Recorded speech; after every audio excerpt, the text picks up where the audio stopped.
Good afternoon, everyone. Welcome to today's meeting of Planning Committee South. I'm Councillor Seamus Bennett, Chair of the committee, and my Vice Chair is Councillor John Fisher. The Planning Committee carries out the duties and powers of East Suffolk Council as the local planning authority for the district, in line with both planning legislation and the Council's constitution. There's no fire alarm test scheduled today, so if the fire alarm sounds, follow the green emergency exit signs to the nearest available exit and do not use the lift. Please go to the fire assembly point at the entrance to Raduna Park in front of the concrete structure. Please do not re-enter the building until informed to do so by the evacuation coordinator or the fire service. Could I ask everyone present, please ensure that mobile phones are changed to silent or switched off. And for all those present, please keep microphones muted until called to speak. And those in the room, make sure the microphones are positioned close enough to register your voice, and switch them off when you have finished speaking. If members need to leave the room for a comfort break, you must inform myself as chair to adjourn the meeting. Otherwise, you will not be able to continue participating in the debate or vote on that item. Finally, to those in the public gallery, good afternoon. Whilst you are seated in the gallery, you are here to observe, and there should be no clapping, calling out, cheering, etc. during the meeting, however strongly you may feel. In the unlikely event of any exclusion of the public, the meeting will continue to be live streamed, so would remain open to the public, even if all or some members of the public were to be excluded from the room itself. I'd now like to ask the officers present and online to introduce themselves. Joe, would you go first? Thank you, Chair. Joe Blackmore, Planning Manager, supporting on all items today. Thank you. Ross Brereton, Principal Planner. I'm presenting both items today.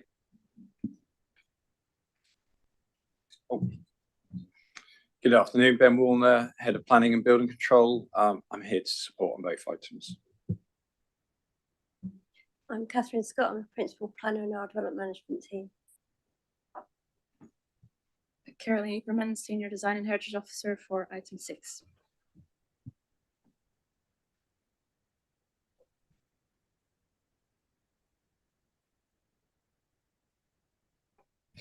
Nicholas Newton, Principal Landscape and Arboricultural Officer, supporting the case officers as required on landscape matters. Thank you. And online? Dominic Starkey, Assistant Enforcement Officer, here to provide update and answer any questions on agenda item 5. Pip Alder, Democratic Services Officer. I'll be clerking the meeting, and I'm joined by Agnes Ogundiran, who's hosting the meeting. Thank you, officers. Agenda item 1 is apologies and substitutions. Pip, could you tell us what those are, please? Apologies for absence have been received from Councillor Smithson, and there are no substitutes.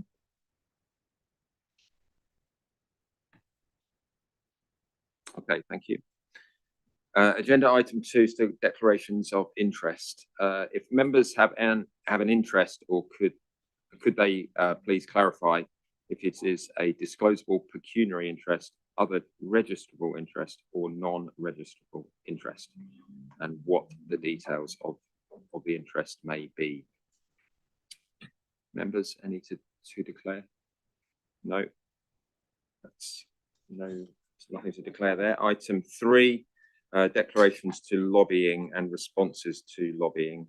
If members have been lobbied, could they please clarify if they've responded, or fully state, I've made no response to those representations? Councillor Hedgley. 2 emails lobbying me with respect to item 6. I did not reply. I'm going to go down this side. Councillor Deakin. Thank you, Chair. I've been lobbied in respect of item number 6, and I have responded just acknowledging. Thank you. Councillor Nimmy, did you have something? I'm going to go around everyone. I received a letter with regards to item 6, and it's still on Still unopened. Okay, thank you. Councillor McCallum. A letter in reaction, a letter from concerning item number 6, which I did read, but I have not responded. Thank you. Councillor Daly. Yeah, similarly, a letter plus several emails on item 6, which I've acknowledged some but not responded otherwise. Thank you. Councillor Reeves. Yeah, the letter regarding item 6 and 3 emails have not responded. Not responded. Councillor Fisher. Similarly, a letter and 4 emails. I haven't responded to any. Just looked at them. And same for myself in relation to item 6, and I have also not responded. Okay, that's all of those. Okay. Yep. Agenda item 4 is minutes of our last meeting on the 23rd of June. Do members have any comments, corrections in relation to those? Okay, in that case, do I have a proposer, Councillor Hedgley? Seconded by Councillor Nimmy, and all those in favour to accept those minutes? That's unanimous. Thank you.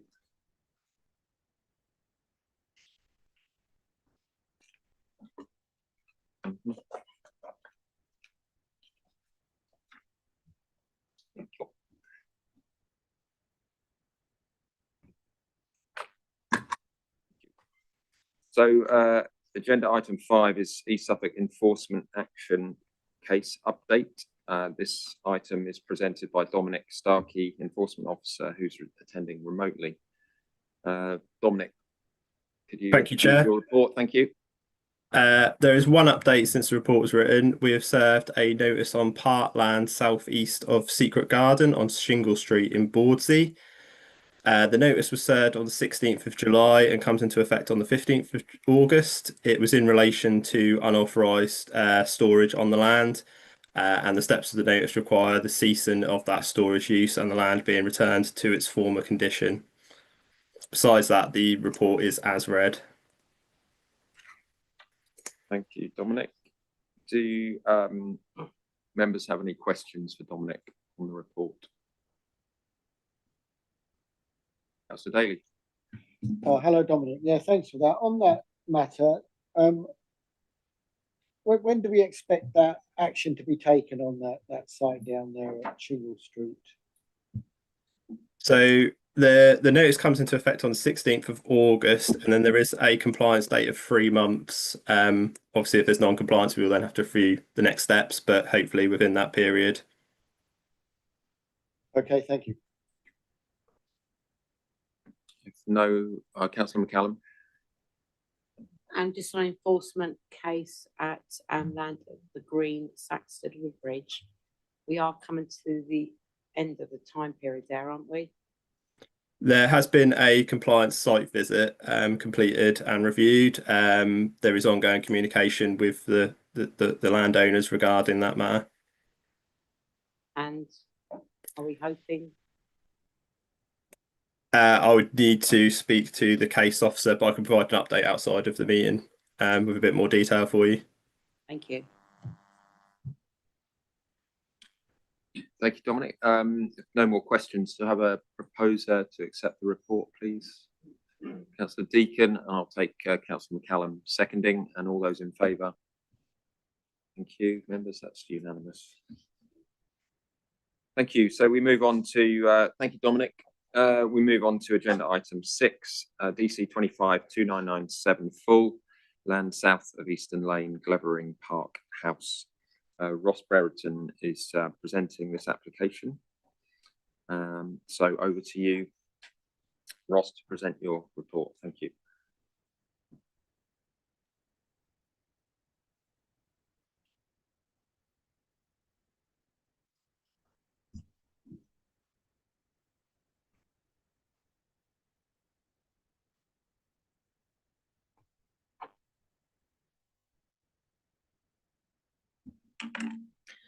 Thank you, Chair. This item concerns the installation of a 20 megawatt solar farm and all associated infrastructure, including cable routing, inverters and transformers, fencing, CCTV, and landscaping for a temporary period of 42 years. The application is presented to committee because it is considered to be of significant public interest. The site is predominantly within the Hatcheston parish, but the northwest corner falls within the Eastern parish. The application is supported by Hatcheston Parish Council and objected to by Eastern Parish Council. It has also received 2 letters of support from local councillors. The application has received a total of 125 third-party representations, of which 119 object and 6 support. The site relates to the land to the south of Eastern Lane within the wider Glevering Park estate. The site is approximately 45 hectares and is primarily formed of 3 field parcels, parcel 1 to the south, parcel 2 at the centre and parcel 3 to the south. The site is outside of a settlement boundary and designated as countryside.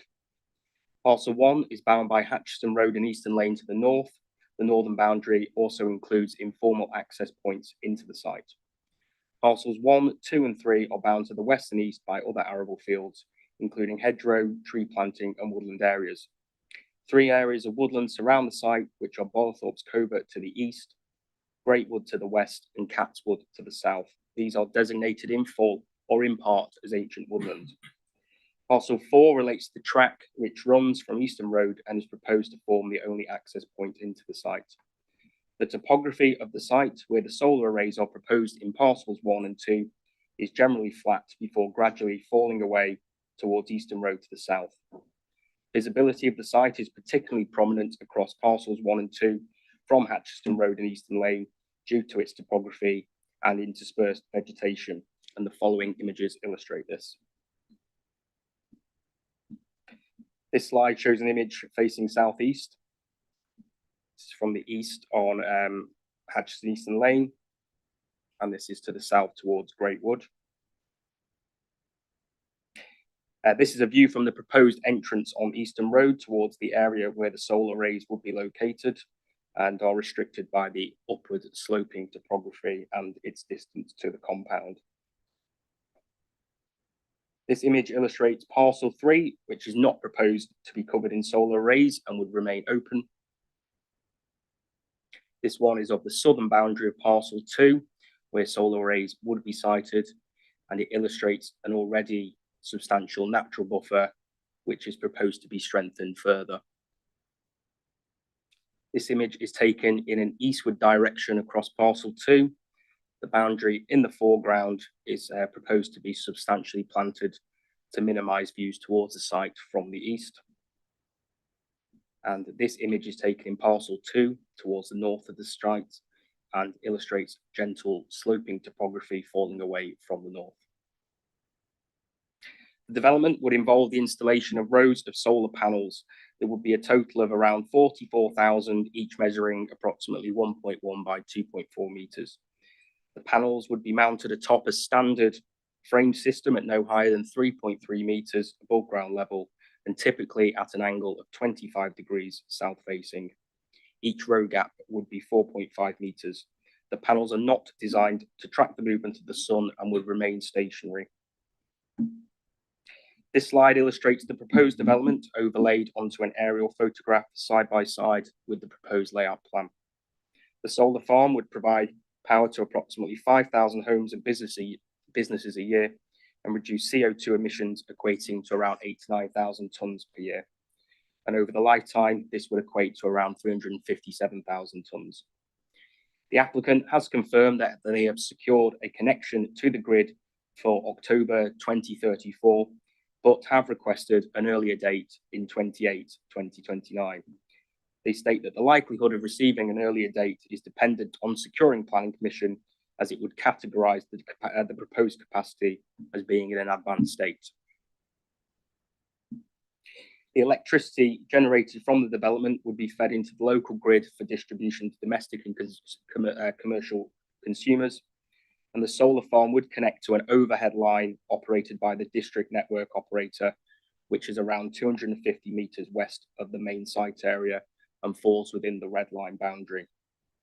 The next part of the presentation is to address the key planning considerations, and as members will note from the report, these considerations are vast and detailed. Therefore, in the interest of expediency, I shall present the key matters in detail and summarise the less contentious matters towards the end. The NPPF defines best and most versatile land as land in grades 1, 2, and 3A of the agricultural land classification. Natural England's mapping for Eastern England considers the northern part of the site to fall within grade 2 and the southern part to fall in grade 3. The map is intended for strategic purposes only and is not suitable for the definitive classification of any local area or site. It also does not subdivide grade 3. The application is supported by an agricultural land classification report, which has assessed the quality and classification of the land, and it grades the entire site as 3A and therefore constitutes best and most versatile land. Natural England defines grade 3A as land that is capable of consistently producing moderate to high yields of a narrow range of arable crops, especially cereals, or moderate yields of crops, including cereals, grass, oilseed rape, potato, sugar beet, and less demanding horticultural crops. Whilst national policy statements provide the decision-making framework for nationally significant infrastructure projects, in the case of solar farms, those proposing at least 100 megawatt capacity output, these are treated as a material consideration in applications proposing lower outputs. The statement is clear that the development of ground-mounted solar arrays is not prohibited on best and most versatile land, but that the impacts of such are expected to be considered. It also adds that their siting on this land should be justified. The applicant has provided a proportionate analysis of the site selection, which was limited to an area of approximately 3 kilometres from the point of connection. The applicant states this distance was chosen to ensure the scheme could remain implementable and viable. The site search considers orientation, irradiation levels, topography, delivery of agreed output, site designations and constraints on the site and in the surrounding area. They also note that there is very limited land within the search area that falls within a lower agricultural land classification. The applicant also argues that the use of this land would not result in total loss or preclude it from being used for agricultural use in the intervening period. The applicant intends to introduce street farming, which would support the government's vision of multifunctionality as set out in the recently published Land Use Framework for England. This document estimates that 155,000 hectares of land would be needed by 2050 to deliver renewable energy production, which equates to 1% of all land in England and 2% of utilised agricultural area, which also includes arable land. The Land Use Framework for England acknowledges that whilst the introduction of renewable energy development on the most productive agricultural land is not suggested, it is ultimately for farmers and landowners to decide how best to use their land, and some development may still be proposed on best and most versatile land. Where this is the case, there may be the potential for multifunctionality, such as through agrivoltaic systems. The council conclude that the temporary use of this land for renewable energy production, albeit generational, attracts minor negative weight, but is balanced by the reversibility of the development and its ability not to result in the total loss of the soil resource. The applicant also introduced alternative agricultural activity during the operational phase, and this would be conditioned accordingly. The applicant would also be required to restore the land to its original condition following its decommission. Landscape and visual amenity is a key consideration. It has resulted in several objections from residents living along the northern boundary who have raised concern about the significant impact the development would have on the landscape and their outlook. The applicant has submitted a landscape and visual impact assessment that assesses the likely landscape and visual effects of the development, which in turn has influenced the landscape strategy for the site. Focusing solely here on visual amenity for residents living along the northern boundary, the document considers that receptors would experience a moderate adverse impact in year 1, which would result to moderate to minor adverse by year 15 following landscape maturation. The landscape officer has acknowledged that some local residents feel that the impact of the development on their amenity has not been fully considered, and encourage them to keep the matter under review and ensure they are proposing to do all they can to minimise such impacts. The applicant responded, highlighting that the northern boundary would include extensive infilling, adding secondary hedgerow, planting additional trees, and adding further native planting between the boundary and the edge of the solar arrays. To support this statement, the applicant has prepared a series of photo montages of the site from the northern boundary of Parcel 1 and the southern boundary of parcel 2. And these illustrate how the development would look at year 15 versus the existing scenario during the winter.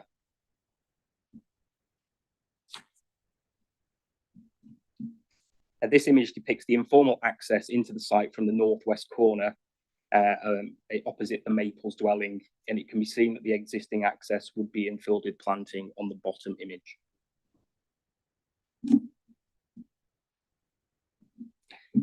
This slide depicts the western boundary of the site towards Great Wood and is also opposite the Maples.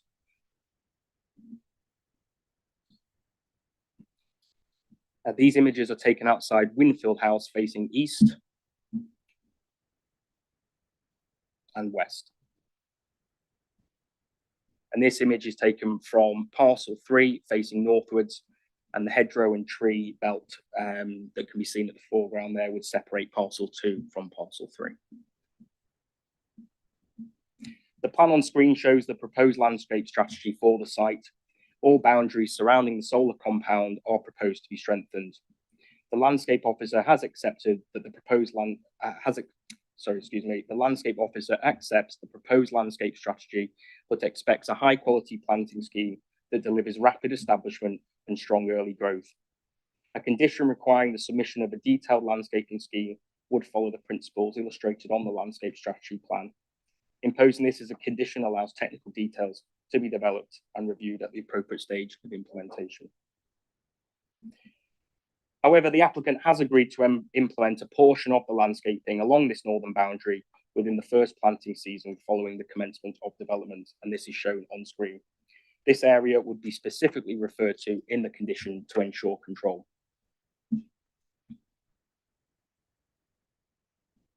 The site shares its boundaries with 3 parcels of ancient woodland. The NPPF defines ancient woodland as an area that has been wooded continuously since at least 1600 AD. The planning practice guidance specifies that proposals near to ancient woodland should create a buffer zone of at least 15 metres from the boundary to avoid root damage.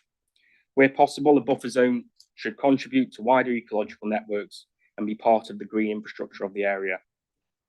The council has consulted the Forestry Commission on the application, who state that they would generally expect a 30-metre construction-free buffer zone. However, the council does not consider it reasonable to require a buffer zone to be this large, especially when the below-ground impacts are likely to be limited. Regarding Great Wood, there is an existing track that runs closely to the boundary with the ancient woodland. The proposed development intends to lay a new internal access track further east of the ancient woodland and existing track, which will be formed from compacted stone and gravel. However, during the determination of the application, it was highlighted by archaeological officers that the track would cross an area of archaeological interest. To avoid this, there has been a requirement to push the track close to the boundary. Therefore, at the request of the council, the applicant has presented a plan illustrating the distances between the edge of the compound and Great Wood. So the images on the slide show the distances between the ancient woodland and the fence, the track, and the solar panels. At their closest points, the left-hand image illustrates that the fence would be 6 metres from the ancient woodland, whilst the middle image illustrates that the track would be 8.5 metres. The right-hand image illustrates that the location of the solar panels would significantly exceed 15 metres. Despite this incursion, the fence would still be in line with the existing track, as shown on the proposed layout plan, the fence being the squiggly black line and the existing track being the bright yellow line. Whilst the incursion into the 15-metre zone is less than ideal, the avoidance of an area of archaeological potential is considered reasonable justification. The land within the buffer zone has already been subject to regular cultivation and vehicular movements. Therefore, any deviation away from its edge is considered beneficial. The applicant adds that the impact to this area can be minimised through avoiding excavation to construct the track, and that the fencing would not affect the intended function of the zone in any case. To ensure that any impact to Great Wood is mitigated, this matter would be addressed as part of the construction environmental management plan. The council proposes an additional condition preventing works, with the exception of landscape management, from taking place within the zone for the lifetime of the development. Lastly, a part of Barthorpe's Covert to the northeast was recently designated as an ancient woodland. The applicant has amended their proposed layout plan to pull all development away from its boundary to ensure a 15-metre zone is maintained, and no physical development is proposed within the vicinity of Catswood to the south. The council has consulted its ecology officer, the Suffolk Wildlife Trust, and Natural England throughout the determination.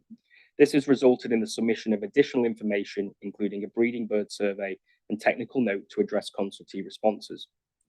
The breeding bird survey revealed that 3 skylark territories were present on site, which is considered below average density. The applicant's ecologist concludes that despite the likelihood that the development would result in the loss of skylark nesting habitat, the proposed post-development habitat would create a gain in foraging habitat, which would in turn increase in the success of skylark nesting within the local area and contribute to a sustainable local population. The applicant considers that substituting suboptimal nesting habitat with high quality foraging habitat is an equivalent and acceptable exchange that would align with Natural England's standing advice, which states that no more habitat should be lost than is replaced. And this follows a High Court ruling in relation to skylark and solar arrays elsewhere. Late representations have been received raising objection to the potential impact of the solar farm on local bat populations. The objection highlights that the adjacent woodland represents prime habitat for bats, noting that recent survey data recorded their presence approximately 300 metres from the site, alongside records of transiting and foraging bats along Eastern Lane and Barthorpe's Covert. The response considers that an on-site bat survey should be submitted, despite the ecology officer concluding that the development would unlikely have a significant impact on bats.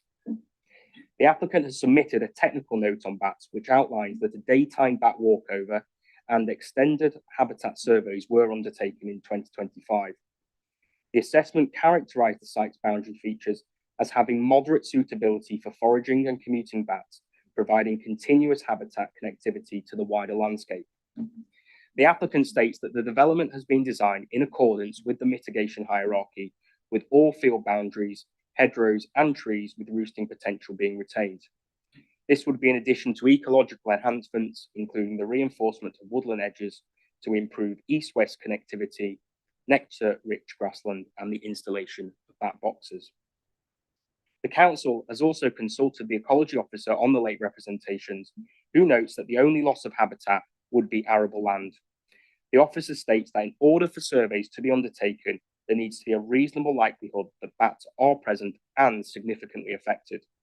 The officer acknowledges their presence, but does not consider that they would be significantly affected, especially as the development will not introduce battery energy storage systems that can create noise. The officer refers to government advice, which states, bearing in mind the delay and cost that may be involved, developers should not be required to undertake surveys for protected species unless there is a reasonable likelihood of the species being present and affected. The application is supported by a heritage desk-based assessment, which includes a list of scoped-in designated heritage assets. These are listed on screen and include 5 Grade 2 and Grade 2 star buildings. The council has consulted Historic England and the Heritage Officer. Both do not object to the impact on the setting and character of the listed buildings on the Glavering estate. They both consider that the solar arrays would be screened by Greatwood and consider that not siting them on parcel 3 to the south would preserve their setting and allow sufficient views to and from the listed buildings. Historic England does not comment on Abbey Farmhouse, but the Heritage Officer considers that the development would detract from its significance. They conclude that the site would have a medium level of less than substantial harm. This is still considered to constitute less than substantial harm, and as such, this requires the council to weigh this harm against the public benefits of the proposal. Given the substantial benefits associated with renewable energy generation, this weighs heavily in favour of the proposal. The southern part of the site would be situated within Glavering Hall Park, as illustrated in turquoise. This is designated as historic parkland with non-designated heritage asset status in the local plan. The Heritage Officer considers that the development of the fields adjacent to the parkland is considered to have a negative impact on its significance. However, this would be limited due to the fact that the parkland characteristics have been diminished in recent decades, and therefore the distinction between parkland and surrounding farmland has been diluted. The formalisation of the track from Eastern Road is also considered to have a minor visual impact. The officer concludes that the proposed development would cause a very low level of less than substantial harm to the significance of the park. In respect of non-designated heritage assets, the NPPF requires councils to make a balanced judgment having regard to the scale of any harm or loss and the significance of the asset. Based on the dilution of the historic parkland with agricultural practices, the retention of the gap between Greatwood and Catswood, and the officer's conclusion that the development would have a very low level of less than substantial harm, the proposal is not considered to have an unacceptable impact on Glenring Hall Park. Access to the site would only be gained from Eastern Road to the south. Eastern Lane to the north is a single track designated as a quiet lane. To facilitate the southern access, 9 trees would need to be felled, and there would also be a requirement to prune trees that are proposed to be retained in the vicinity of the access to prevent their damage. All other trees on site will be retained, and the loss of trees would be compensated for around the site perimeter and between field parcels by widening hedgerows and filling in existing gaps with additional trees and shrubs. The application is supported by a transport statement, which confirms that there would be a maximum of 76 two-way vehicle movements during the peak of construction and an average of 20 two-way movements during the entire construction period. And this is expected to take place over a 10-month period. Once operational, movements are anticipated to be low, with 1 vehicle movement per month to undertake essential maintenance. The access from Eastern Road is proposed to be in 2 parts. It would be wider during the construction, but would be reduced for the operational phase. The developer will be required to enter into a Section 278 agreement for the construction and adoption of the highway works, and they would also be required to apply for a temporary traffic regulation order to implement a 30-mile-an-hour speed limit during construction. The development is not considered to have an unacceptable impact on highway safety or create severe cumulative impacts on the network. And it's also highlighted that parts of the track from Eastern Road are designated as a bridleway, and an additional condition would be imposed to detail how access would be safely managed along it during and after construction. The council has also considered several other matters in relation to the proposal. The lead local flood authority raised no objection, and subject to compliance with recommended conditions, the proposal is expected to decrease overall flood risk in the downstream catchment by providing a significant betterment. Acoustic modelling demonstrates that noise levels of 5 decibels below the background level can be achieved in principle, and robust conditions are proposed requiring final equipment specifications as well as post-installation verification. It is also acknowledged that for dwellings on the northern boundary, reflections are predicted to occur for more than 3 months per year, but less than 60 minutes on any given day. The report does, however, stress that the effect of reflections would coincide with direct sunlight, which would result in a low impact and no specific mitigation being required.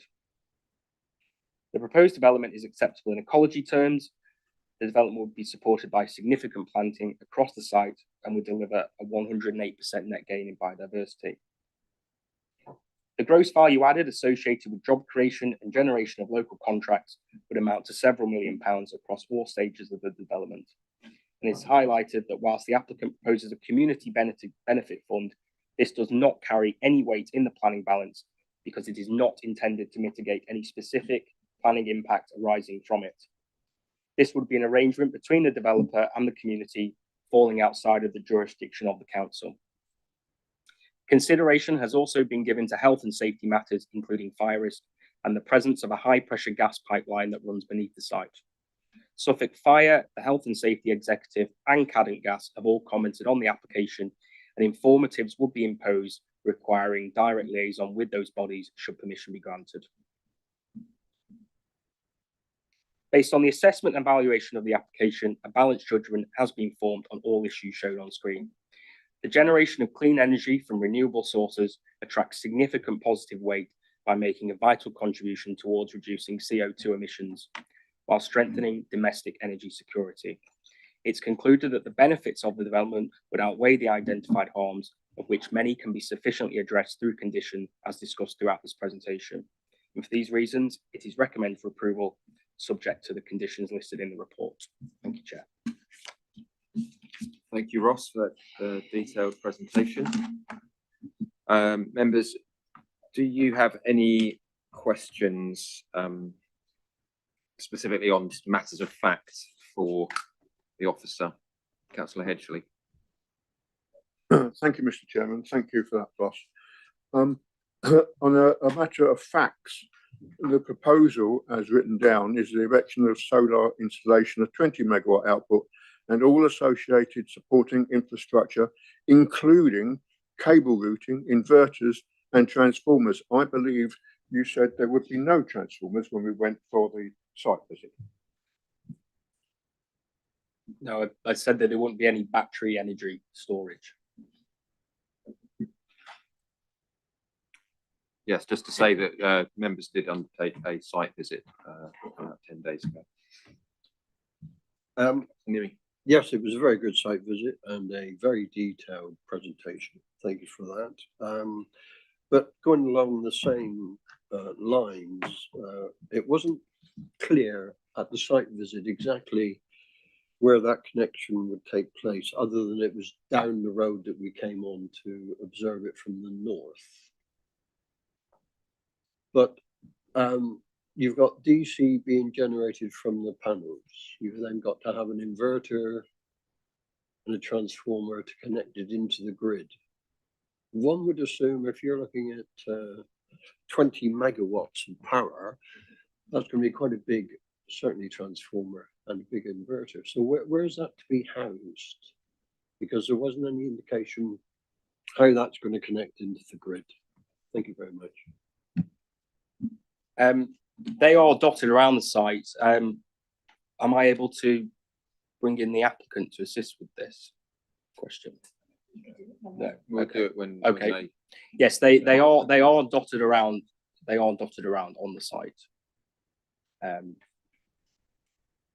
you can see on the screen, I believe they're. It's hard to explain where they are. Why is it hard to explain? They're in where you can see where like a road it digs into the site. You can stand up and point. I believe they're here.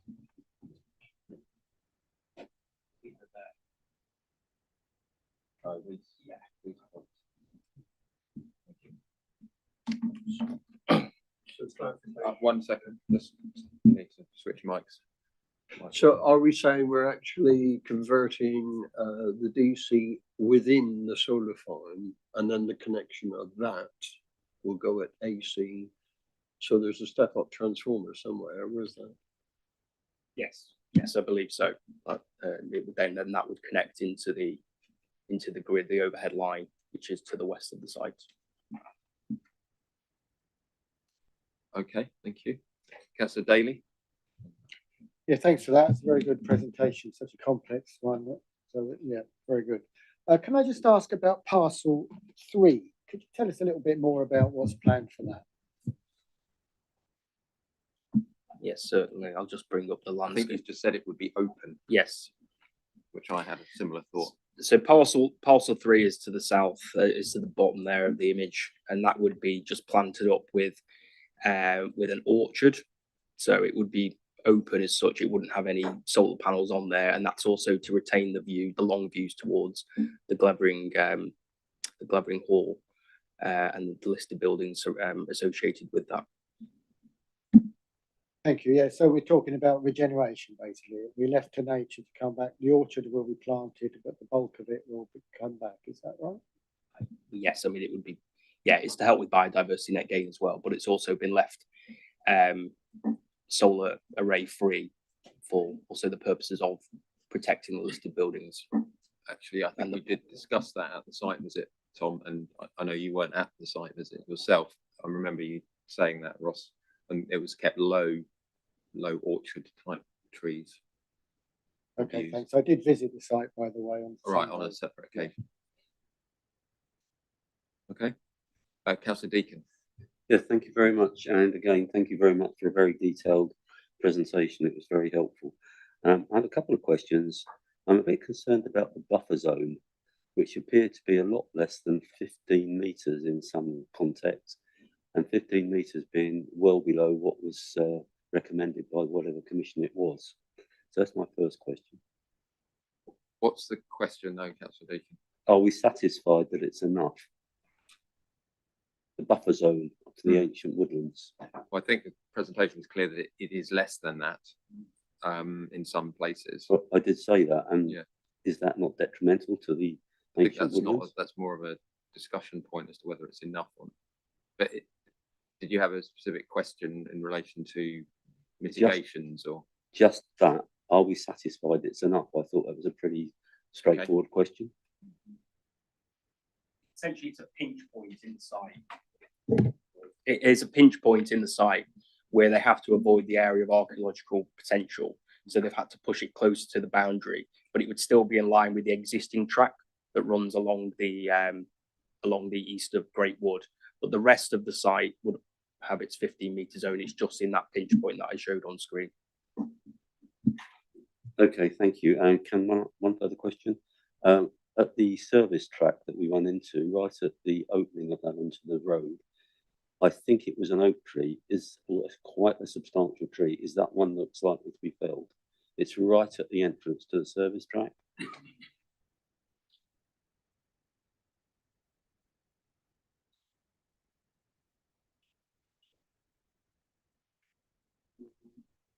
No, I don't believe it. I don't believe that one is. You need to switch. Right.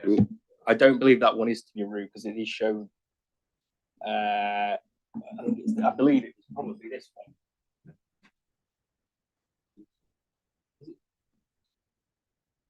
Yeah. I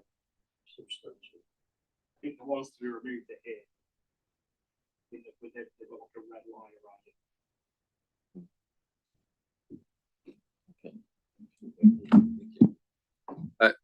One second, Councillor McCallum. I just had a follow-up question on that issue of the buffer zone. Then I'll come to you, Councillor McCallum. You said that the MPPF, I think, recommends the 15-metre buffer zone in developments, but you also said that solar panels go. I presume what you meant was that they go down less into the ground and are less disruptive potentially. Is that the specifics of the case, or is any development not recommended within 15 metres, regardless of how intrusive or not it may be? So none of the solar panels will actually be within that 15-metre zone. It would be just the track. And as I explained, it would only have a very low impact on, in terms of, it would be like a... And the fence. Yes, it'd only be a small fence that wouldn't actually dig very deep into the ground. And I believe that the solar panels themselves, even if they were, they have quite shallow foundations in any case, but they wouldn't be within the 15-metre zone. It would just be the track, which would be a low level impact of like a crushed stone, and then it would just be a shallow foundation for the fence posts. So there are no solar arrays within 15 metres at any point. That's correct. Okay. Councillor McCallum. Back to Councillor Deacon's question, and it was a very good presentation. Thank you very much. We have our specialist officers at the back there. Could they not answer the question about the tree? Yes, I'm happy to. If there's any comment on the tree, the question was about a particular oak tree at the entrance to the track servicing the site. I don't know, Nick, if you have any.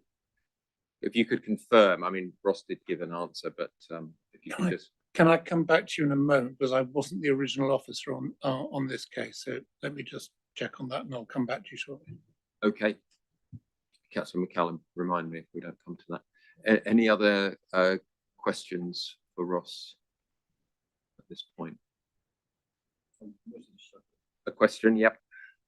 Councillor Nimney. On page 44, with regard to perimeter fencing, it states that there will be an actual entrance in it, and that it's sort of 8 inches by 8 inches, it would appear, from what I can see, 200 mil by 200 mil. I can see that would be big enough for things like rabbits, etc., etc. But I would think badgers might have a bit of a problem getting through that. And what it then says, they can walk around the perimeter. They might find that a bit difficult. Is that the normal requirement on perimeter fencing for access through it? Thank you. And yes, there would be a small mammal gate within the fence perimeter, but the entire perimeter wouldn't be sealed off completely. So in theory, mammals could go around the outside of that. I don't know if Ed, do you have any comments on this? If I may be able to defer.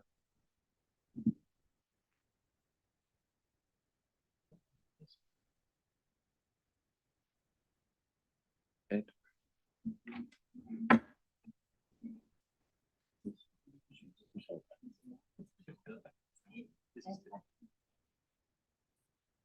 Sorry, I don't think it was introduced then. We're just checking if there's a certain officer on this who's online. They weren't introduced earlier on.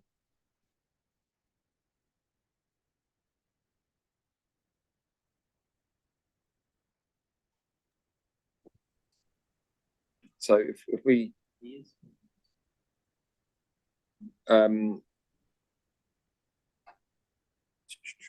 I have a question in the meantime. I don't know if Ed. Yes, Basham- that is the okay. standard size So for Ed, if you could access just, for badgers. okay, could you just repeat your statement from the beginning? Hello, can you hear me? Yep. Yes, we can hear you. Hello, can you hear me? Hello. Yes, we can hear you, Ed.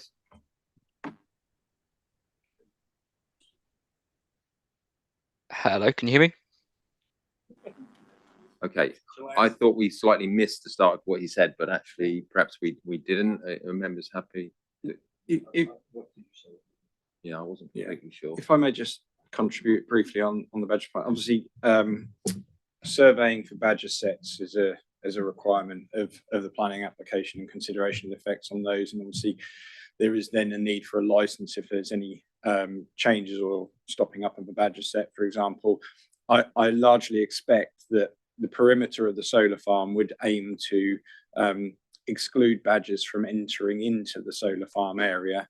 And ultimately, the majority of habitat where you might find badger sets is outside of it in the woodland areas, etc. So whilst the opening for mammals might be slightly smaller, the aim is probably to allow smaller mammals to pass in and out, but not larger mammals, including deer as well. So. Okay. Thank you. Councillor McCallum?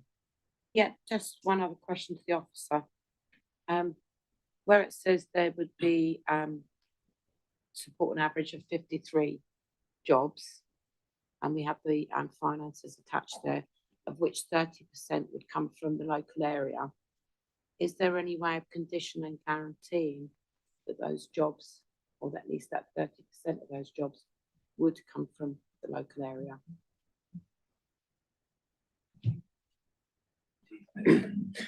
No, that isn't something we could necessarily control in terms of the job market. I think it's something that's put forward by the applicant as part of their claim benefits arising from the scheme. I think that job creation figure is more reliable in respect of the employment opportunities generated and their expectation around that being on a more local level. But you could not apply a planning condition to require it be at that local level in that way, and that may limit therefore the amount of weight you give to that particular aspect in terms of the job creation. So that does limit the weight I can give to that part of the statement. Because I know in housing we can make sure that people that live within the area get the house that's built. So, okay, thank you. Okay, thank you. I had just a clarification really on the photo montages that you showed, Ross. There were, I think, 4 or 5 with the split screen above and below. I think you said that they were provided by the applicant. I just wanted to clarify, confirm that was the case, just so people are clear on that.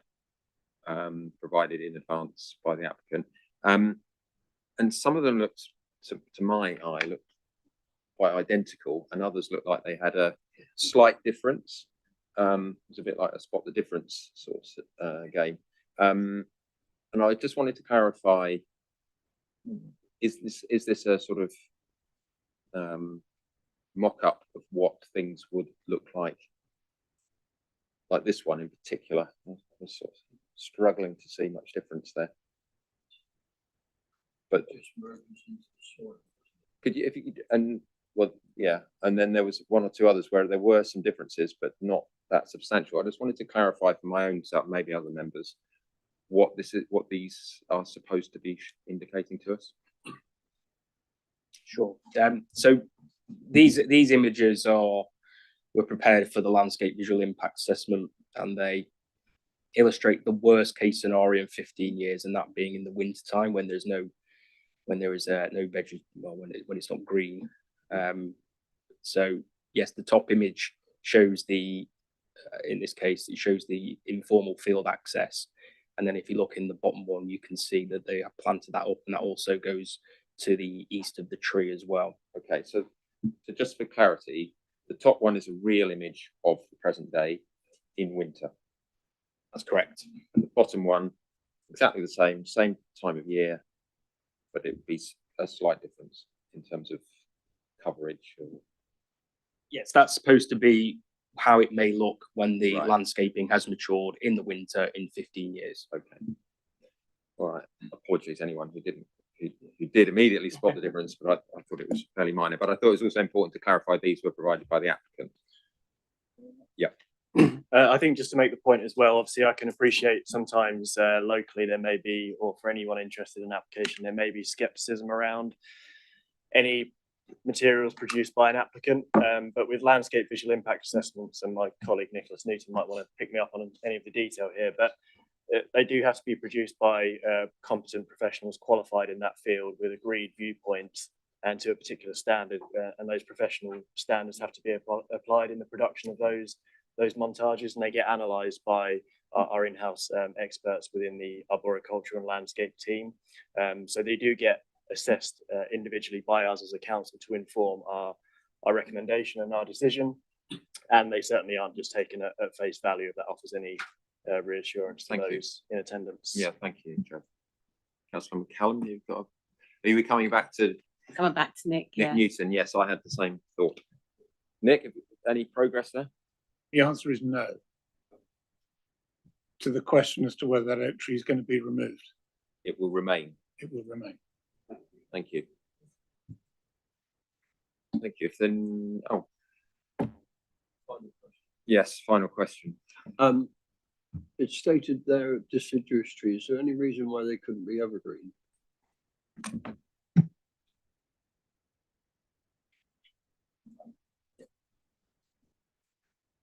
Pointing at me again. What do you mean exactly, Councillor Newman? Well, you can have a whole bunch of holly trees. Sorry. You could have a whole row of holly trees there, couldn't you? So you'd have an evergreen coverage rather than a deciduous, where your leaf falls, so you get a view through it. Only a question. Question is regarding whether they would be deciduous or evergreen covering vegetation. There's no reason why there shouldn't be a degree of holly presence in the mix. It would be very unusual in terms of landscape character to see a wall of holly or that sort of thing. Holly woodlands are very rare, and I suppose Staverton is the only exception where they're some of the biggest in the whole country. But so there's no reason why there shouldn't be holly in the mix, but it would look strange in terms of landscape character to have a solid mix of holly. So that's the main reason. And a mixed mix would be more in keeping with the local landscape character. Thank you. Okay, I think there are no more questions. Thank you, Ross. Thank you, members. So we'll now move on to. Okay. Yep. To public speaking. So I'd like to ask first the objector.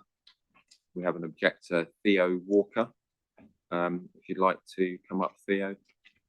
We have 3 minutes to address the committee, and then we may ask you some questions afterwards. Go ahead, sir. Good afternoon. I speak today with concern over a number of critical issues that I believe have still not been addressed in relation to this application. Bats, buffer zone and ancient woodland. A community-led survey has proven that Barbastell bats are present in surplus around the site. Barbastell are not just another bat species, they are woodland specialists, one of Britain's rarest bats and Annex 2 listed. They're recognised as being especially light shy and disturbance sensitive. The applicant's desktop study did not identify Barbastell within their listed species. The Norfolk Barbastell Study Group said if trees are mature with lots of damage, especially loose bark, it's highly likely that maternity colonies may be present, and that they would have hoped that the planners would have asked for an assessment of Barbastell roost potential in the woodlands close to the site. They also indicated that Barbastell maternity colonies would be disturbed by noise and vibration if they are in woodland near the construction site or haul route. The nearby solar farm proposed in Eastern Letheringham undertook an extensive bat survey, yet none was done for Ancona. Can you therefore be confident there is no possibility of a maternity colony in the ancient Great Wood adjacent to the haul route or site works compound? I'm not asking you to conclude there is a bat maternity roost. I'm asking whether you have enough evidence to conclude that there is not. The Forestry Commission maintains its own objection, stating deterioration to the ancient woodlands could occur as a result of the proposed development without a larger, more appropriate buffer. They advise 30 to 40 metres. Grid connection, curtailment and public benefit. If the solar farm cannot connect until 2034 and the connection offer accepts the possibility of 100% curtailment, how can the committee be confident that the claimed public benefit will actually be delivered? Has anyone calculated how much electricity this site is actually expected to export once curtailment is accounted for? Will it still be this claimed 5,000 houses? Should significant planning weight be given to public benefits that may not materialise for many years? Not all solar farm proposals deliver the same public benefit. For example, Town Farm at Kelsale and Great Glenham Solar have non-curtailable grid connections, whereas the Ancona connection offer accepts up to 100% curtailment. Should they be given the same planning weight? From the connection point, the applicant considered a self-imposed 3-kilometre search radius. Why was the search not extended along the full length of the available 33 kV circuit? Importantly, is there evidence that other sites were identified, assessed, and rejected before concluding this site was the optimum location? Planning process. While initially being the only council to in principle support this application, Hatchison uploaded documents only yesterday expressing similar concerns regarding Forestry Commission guidance and amenity impact. Has the committee had a chance to view these? Also, why were the key UK Power Network documents uploaded only shortly before determination, despite being dated as 2024? Has every consultee had the opportunity to assess those documents before making their decision? Amenity, given a connection date of 2034, would planting be immediately undertaken to allow significant growth before construction begins? And Clinton Glare, what evidence demonstrates that native deciduous planting, which will lose its leaves in winter, will provide effective year-round screening? Why was the development considered acceptable when mitigation is acknowledged to take around 15 years to become effective? Thank you for listening and considering my concerns. Thank you. Thank you, Theo. You can stay seated. If members have any questions, Mr. Walker. Yeah, just questions. Councillor McCallum. I have one question, but the officer might have to ask the question. It's in relation to a comment you made about Hatchison Parish Council. Were they actually part of the consultation? And if so, were their comments not sent in on time or?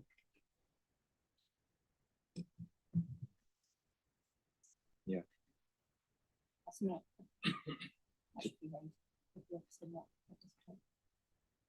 Okay, but they're related to what was just said there. Did we get anything new on the portal? Not that you're aware. So we're just having a. Yeah. Are there any other questions directly for Mr. Walker on his presentation? Yes, Councillor Daly. Yeah, thank you for that. Yeah, share your concern around the bats, certainly.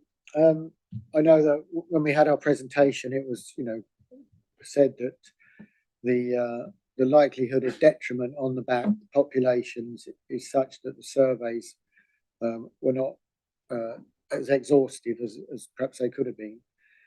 Do you think there's any potential benefit to bats though through this, particularly as we're bringing sheep onto the sheep are going to come on? Obviously, when it's animals introduced into the landscape, we're looking at more insects and all the rest of it. So do you think there's any potential sort of benefit downstream of this?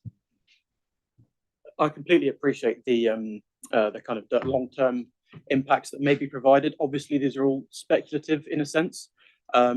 I think in terms of bats, our greatest concern is Barbastell bats, being how rare they are. And there's a lot of scientific research out there that shows how construction can be detrimental towards their habits and their maternity colonies. So really our concern is on that construction period, how that is going to affect those bat colonies potentially that live nearby, and whether they will be able to recover from that in itself. I do appreciate how that there can be biodiversity net gain that bats may benefit from. I've also read a significant amount of research that shows that Barbastell bats are negatively affected in general by solar farms. So to suggest that maybe some bat species may kind of thrive from the conditions while others may decline from it.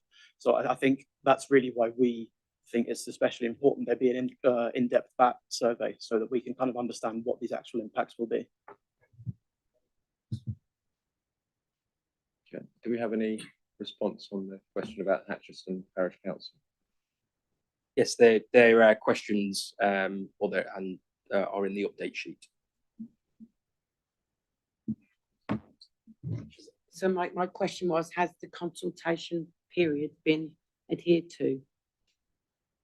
Yes, it has. This was one of the late comments that came in on Friday. Yes. Okay. No other questions? Thank you, Mr. Walker. Theo, that's Theo Walker, objector. Thank you. We now have a representative from Eastern Parish Council, but not actually a member of Eastern Parish Council. Unfortunately, the actual members themselves were not available, but they have nominated Andrew Walker to speak and to, I think, read a statement from the Parish Council. But Mr. Walker, we're not, because you're not a member of the Parish Council itself, we will not be engaging in questions and answers afterwards. But you're now a nominated speaker on behalf of the Parish Council, and you have 3 minutes, Andrew. You press the right hand button. Thank you. Yes, on behalf of Eastern Parish, unfortunately, the councillor couldn't make it. We've carefully reviewed the application for Ancona Solar Farm and remain concerned that significant uncertainties remain. We support the principle of renewable energy generation and recognise the important role it has in addressing climate change. However, renewable energy developments must still be supported by robust evidence, proportionate assessment, and a clear demonstration that public benefits outweigh the harm caused by a particular proposal. Our first concern is that the ecological importance of the site has not been fully established. A significant proportion of the site lies adjacent to adjacent woodland and irreplaceable habitat afforded significant protection through national policy. The Forestry Commission's consultation response highlighted the need for greater consideration of impacts on the adjacent woodland, requesting more substantial buffer zones should be provided. The committee should carefully consider whether the proposed separation distances are sufficient. We are concerned that the applicant has relied heavily on desk-based assessments, while other nearby solar developments have undertaken more comprehensive survey work to properly understand environmental impacts. Given the sensitivity of the surrounding landscape, we consider that the ecological baseline should be fully established before a decision is made. Our second concern relates to the claimed public benefits of the proposal and whether the planning balance has materially changed.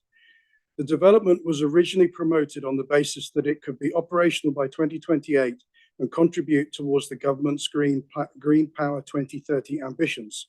However, the current connection offer is identified as October 2034. Furthermore, the proposed connection arrangements includes the possibility of up to 100% curtailment, meaning that once constructed, the site may at times be unable to export any electricity. This significantly affects the weight that can be reasonably given to the claimed benefits of the scheme. The proposal being considered today is therefore not the same proposal that was originally presented.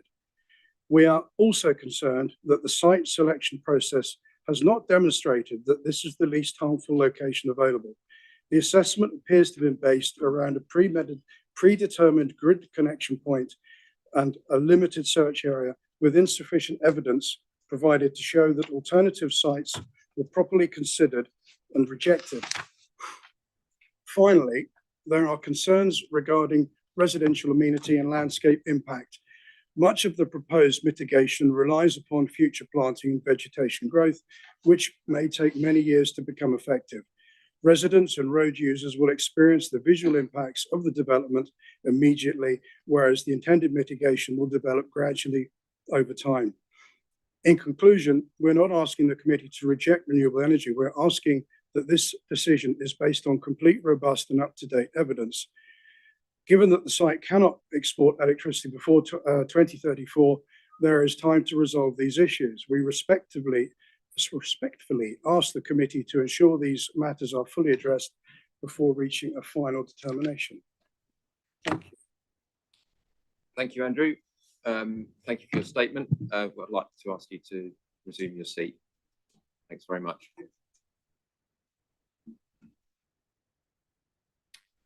So we now go on to the applicant agent representative. I think we've got Jonathan Gentry, the agent, and Doug Steele. I think they're both here in person. Gentlemen, could you come to the table and take your seats? And we may ask you questions afterwards. You've also got 3 minutes, plus or minus a fraction. Yeah, away you go. Thank you. Good afternoon, councillors. This project has been shaped from the outset for engagement with stakeholders in the community. Grupatech hosted a well-attended public consultation event in Hatchiston in March last year, as well as publishing a dedicated website. We've engaged with residents living closest to the site on multiple occasions, maintaining open and honest dialogue and seeking wherever possible to minimise and mitigate potential impacts. To this effect, we also highlight the support of ward councillors that's been registered. The landscaping strategy illustrates extensive planting to supplement existing hedgerows and trees, minimising visual impacts, particularly at the northern boundary shared with Eastern Lane. Photo montages demonstrate that once landscaping has matured, it will screen the development highly effectively even during winter months. The same commitment to minimising impacts has been applied to all other aspects of the design. Habitat enhancements would deliver a BNG uplift of 108%, significantly above statutory requirements, while the council's ecologist has confirmed the application is acceptable in relation to all protected species. Substantial parts of the site have been excluded from development to preserve areas of archaeological potential in situ, provide appropriate buffers to nearby ancient woodland, and minimise impact on the setting of heritage assets. The access strategy has also been designed to minimise disruption, avoiding routing of construction traffic along Eastern Lane and through local villages, whilst the solar park will connect to the grid at an existing overhead line via a short cable route entirely within the landowner's holding. Further information has been submitted regarding the grid connection agreement timing, and the applicant or I would be pleased to respond to any questions on this. The development would cover just over 6% of the total land holding on fields of declining arable output that do not produce food-grade crops. Constrained by heavy clay soils, data from this year's harvest suggests the site's yield will not cover direct growing costs before accounting for wider farm overheads. The submitted agricultural considerations report confirms its limited productivity and includes a management plan to safeguard soil quality throughout the development's lifetime. This is partnered with a commitment to retain agricultural use on site via sheep grazing, which is to be secured via condition, an approach which maximises the benefits of development while minimising impacts from a temporary loss of arable production. Evidence shows that replacing intensive cultivation with low-intensity grassland management and grazing can, over time, improve soil health. Grupatech's site selection process carefully balanced agricultural, environmental and technical considerations to identify the most appropriate location for this development. The proposal will strengthen long-term resilience of the farming enterprise through sustainable diversification, helping it to meet growing pressures of climate change and rising costs. At the same time, it responds directly to national policy's clear imperative to deliver renewable and resilient energy infrastructure. For these reasons, we respectfully ask members to support the application. Thank you. Thank you very much. Members have a chance to ask questions of gentlemen. Councillor McCallum. Much has been said about the buffer zone. Can you elaborate a little bit better, please?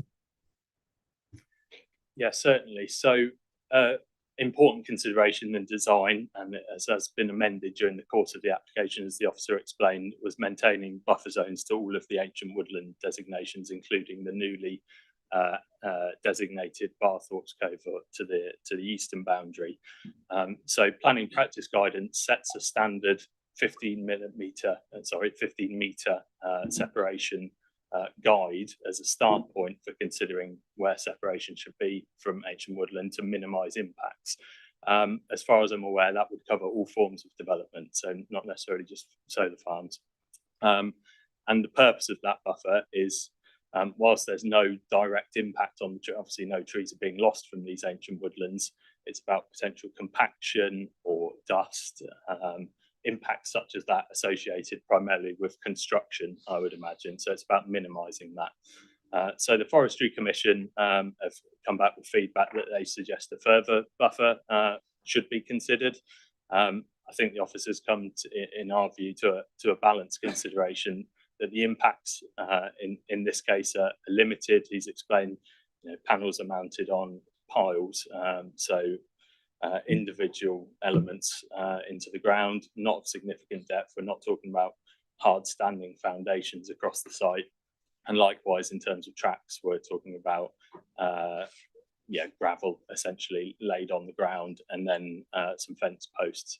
So not to diminish the importance of those buffer areas, but that was why we felt by and large maintaining in excess of that 15 metre, with the exception of the one pinch point that was highlighted where we've had to go within that to avoid an area of archaeological potential, was a reasonable balance in this instance. You have a follow-up question? Yeah, and we've been told we will not lose that big oak tree. That's correct, yeah. Councillor Daly. Yep, thank you for that.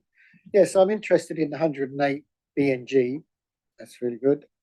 Will a lot of that be on parcel 3? And can you tell us a little bit about the management of the grass? So obviously with the solar panels and the sheep grazing, the arable sort of spraying regimes will end. So how will the grass be managed? Thanks.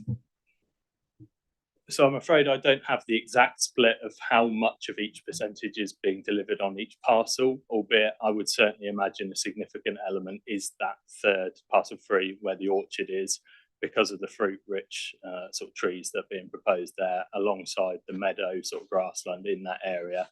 Alongside that, you've got significant enhancement through sort of in partnership with the landscaping measures, additional hedgerow planting and tree planting around essentially all boundaries of the site. So that will feed into that as well. In terms of ongoing grassland management, yes, there'll be sort of a difference between the boundary areas where that is where the majority of the biodiversity enhancement will come from, sort of meadow type grassland habitat will be what's proposed there. But then inside the site area where you've got grazing, I mean, that will obviously be kept at a fairly low height by grazing through sheep, and that would be managed via there's a condition to secure a landscape ecological management plan, so some further detail of how the applicant would undertake that process, managed grazing regimes, etc., would be set out through that. Councillor Hedgley. Thank you. I wonder if you could comment on the quality of the land. On one side of the argument, there are people saying that it's good quality growing land, which you're going to lose.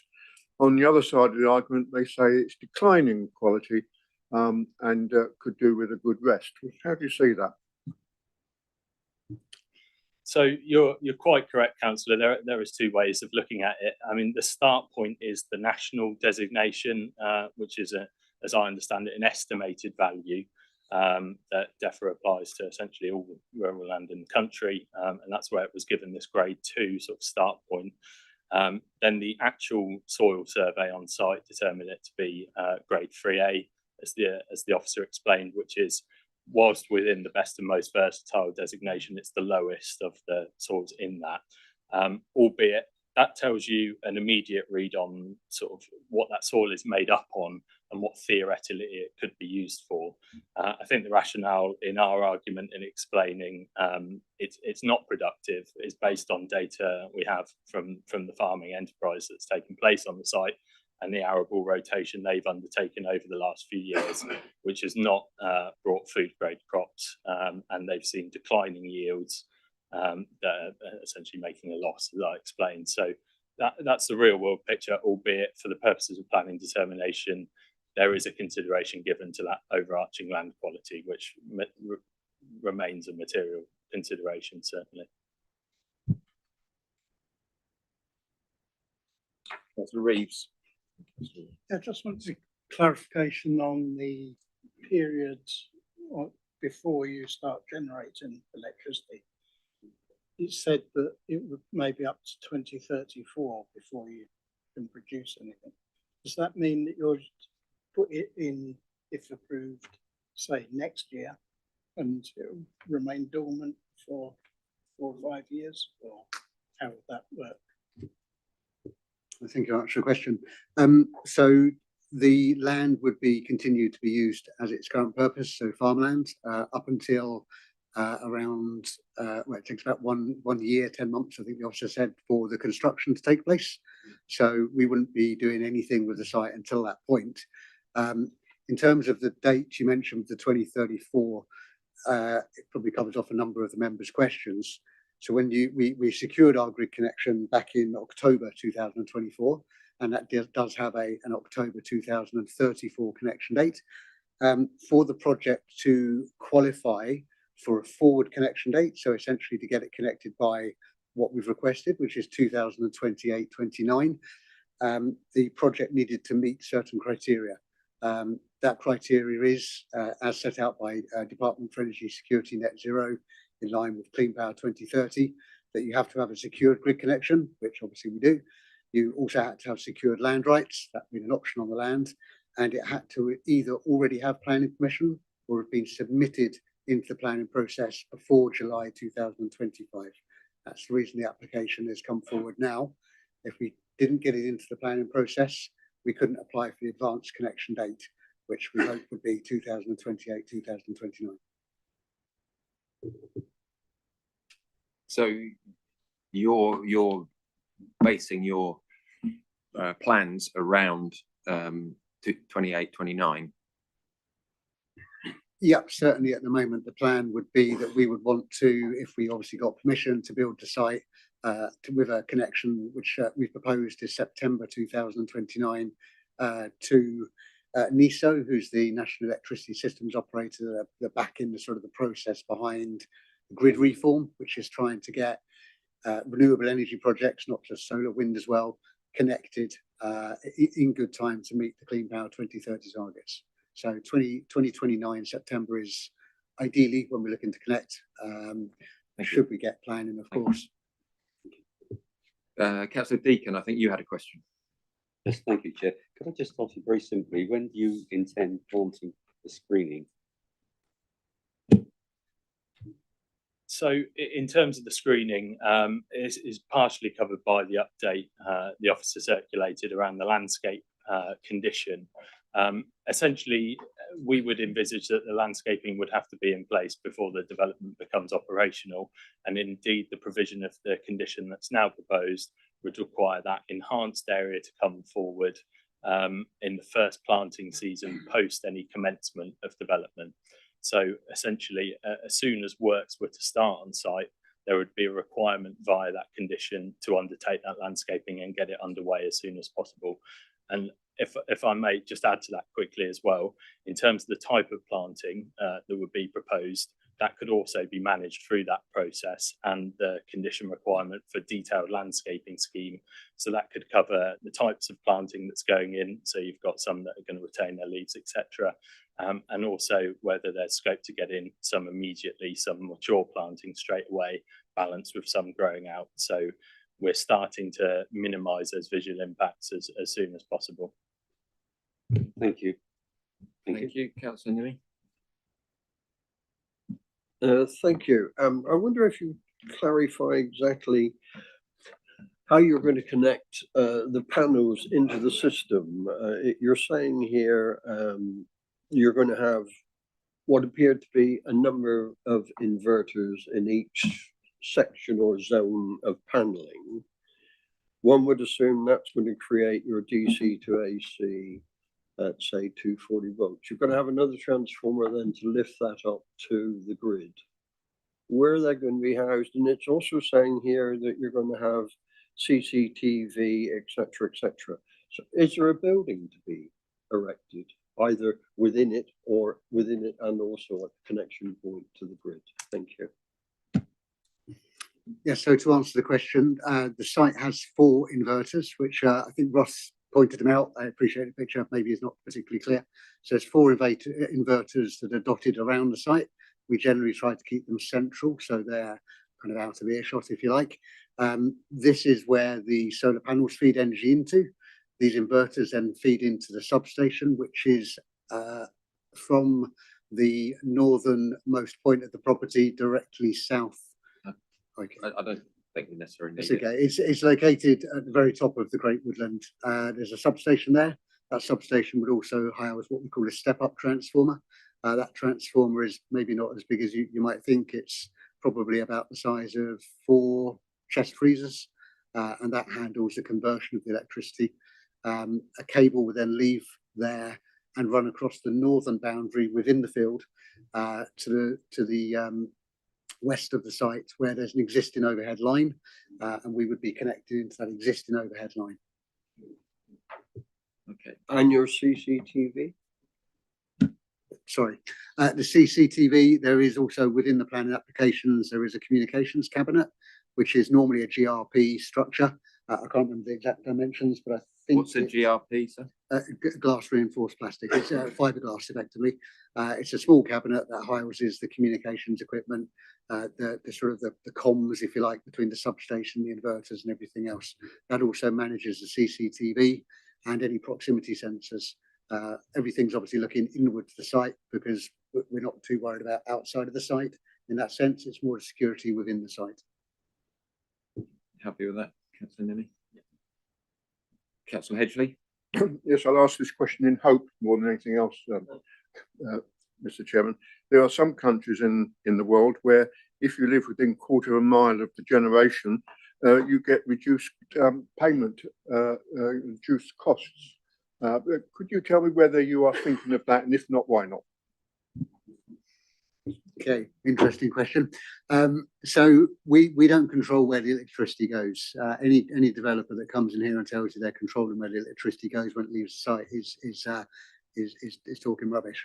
When the electricity goes onto the existing overhead line, it is most likely to be used by local properties because obviously the electricity company don't want to be sending it all over the country, but that also does happen. In terms of how that could help reduce people's bills locally, this is a governmental issue, unfortunately. We can't plug into everybody's individual property. That would be impossible. But the electricity that's generated is most likely to be used locally, but it could also end up almost anywhere in the country. I tried. I did try. That's a bigger question, Councillor Hedgley, I think. I had a question. Okay, Councillor Reeves. Can you tell me more about the 400,000 community benefit fund?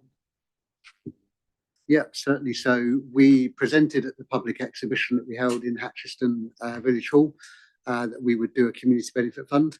I appreciate it's not something that's material consideration in the planning process. That fund will be managed by a partner we use called Grantscape. They're a registered charity. We will cover their fees. The panel of people would be selected by the community and Grantscape. So we would actually hold an event, probably in Hatcheston Hall at a future point, to ask members of the public, maybe local dignitaries, police community support officers, teachers, anybody who has a stake in the community, to register to become a committee member. Those committee members have applications submitted to them by members of the public. All of this, the marketing behind it, is all funded by Grantscape. And then effectively the community projects that are presented by the community are decided upon by the community as well. The fund is essentially run over the life of the project, but there is other ways of doing things. So if a project came to light that members of the panel agreed should be dealt with sooner, and it required a larger payment upfront with a smaller payment at the back end as such, then that's totally possible. It's something that Grantscape, the company that run, deal with most of the large wind farm community funds as well. So it's something they're very versed with doing.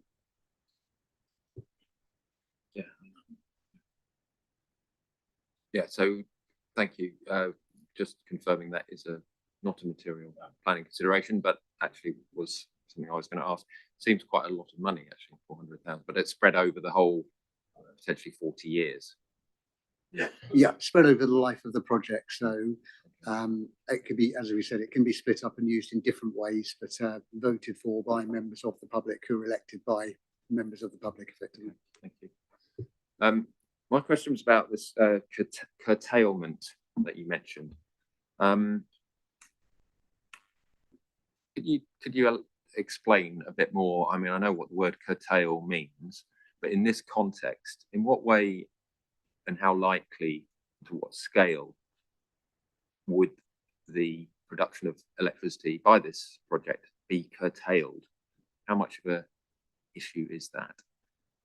Okay, so it's almost an unanswerable question, I'm afraid, but every grid connection that you get probably in the last 3 to 5 years, because of the congestion behind grids, so all grid connections are generally constrained to some degree or another, and it's based on the current energy infrastructure that we have in this country, which, different debate, but obviously it's not a great infrastructure. A lot of upgrades are required. With the curtailment, it covers a multitude of different aspects. However, it's also based on an absolute worst case scenario. So, for example, in the middle of winter, peak time, thunderstorm, substation blows up, whatever it might be, absolute worst case, almost impossible set of circumstances.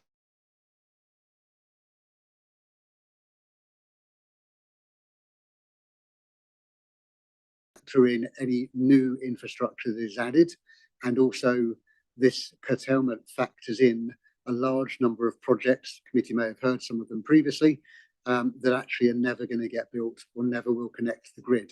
But as soon as you accept a grid connection, effectively you are contractually bound, and therefore that is factored into the curtailment as well. So quite a large chunk of that curtailment is on projects that you may have heard before, granted or refused, that have never been built but have been factored in because they have secured a grid connection. Okay. Thank you.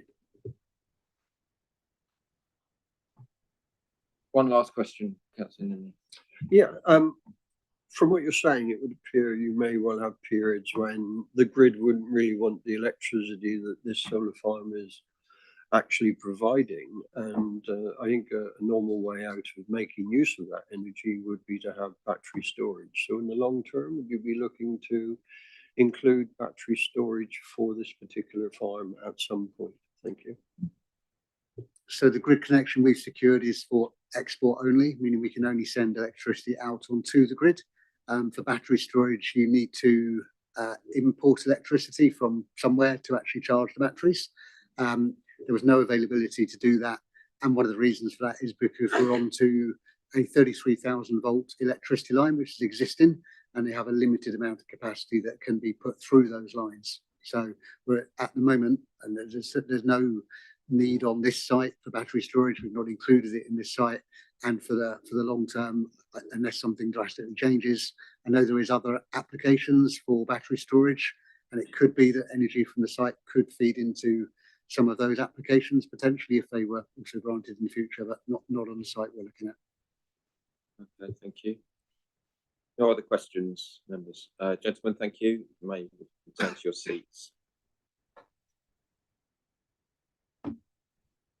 So that concludes the public speaking.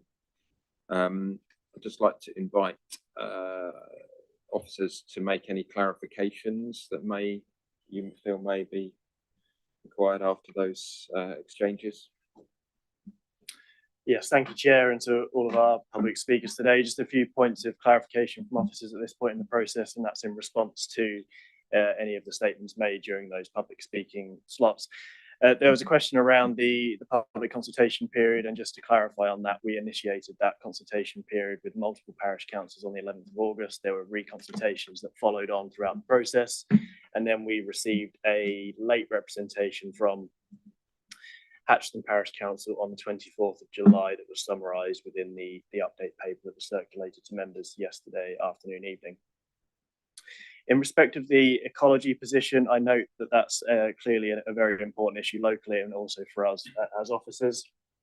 Just to give you some of the context to how that's evolved through the process, there's been at least 3 consultation responses that I can refer to within the officer report, starting out on 10th of September 2025, 3rd of February 2026, and then the 2nd of June 2026. And throughout that process, there's been a request for further information from our ecology team that the applicant has responded to.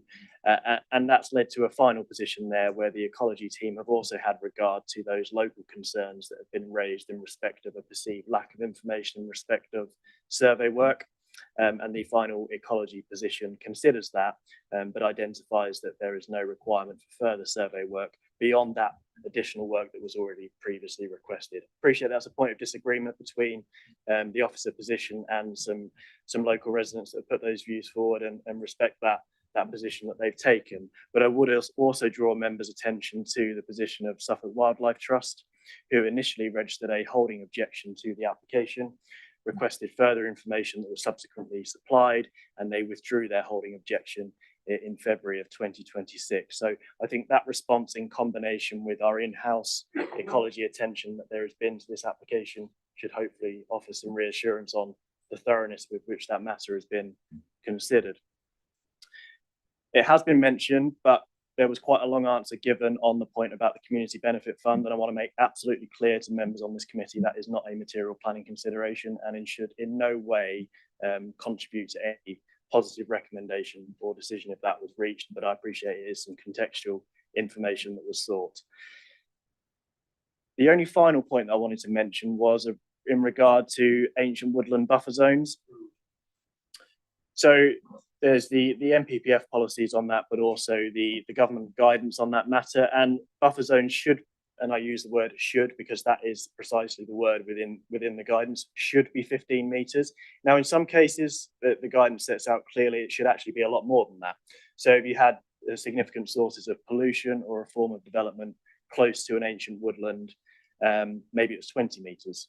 Actually, the nature of that development might mean that the buffer zone should be significantly more. What we have in this case is a form of development which it's at that pinch point is within that 15-meter buffer zone, closer than we would ideally like it.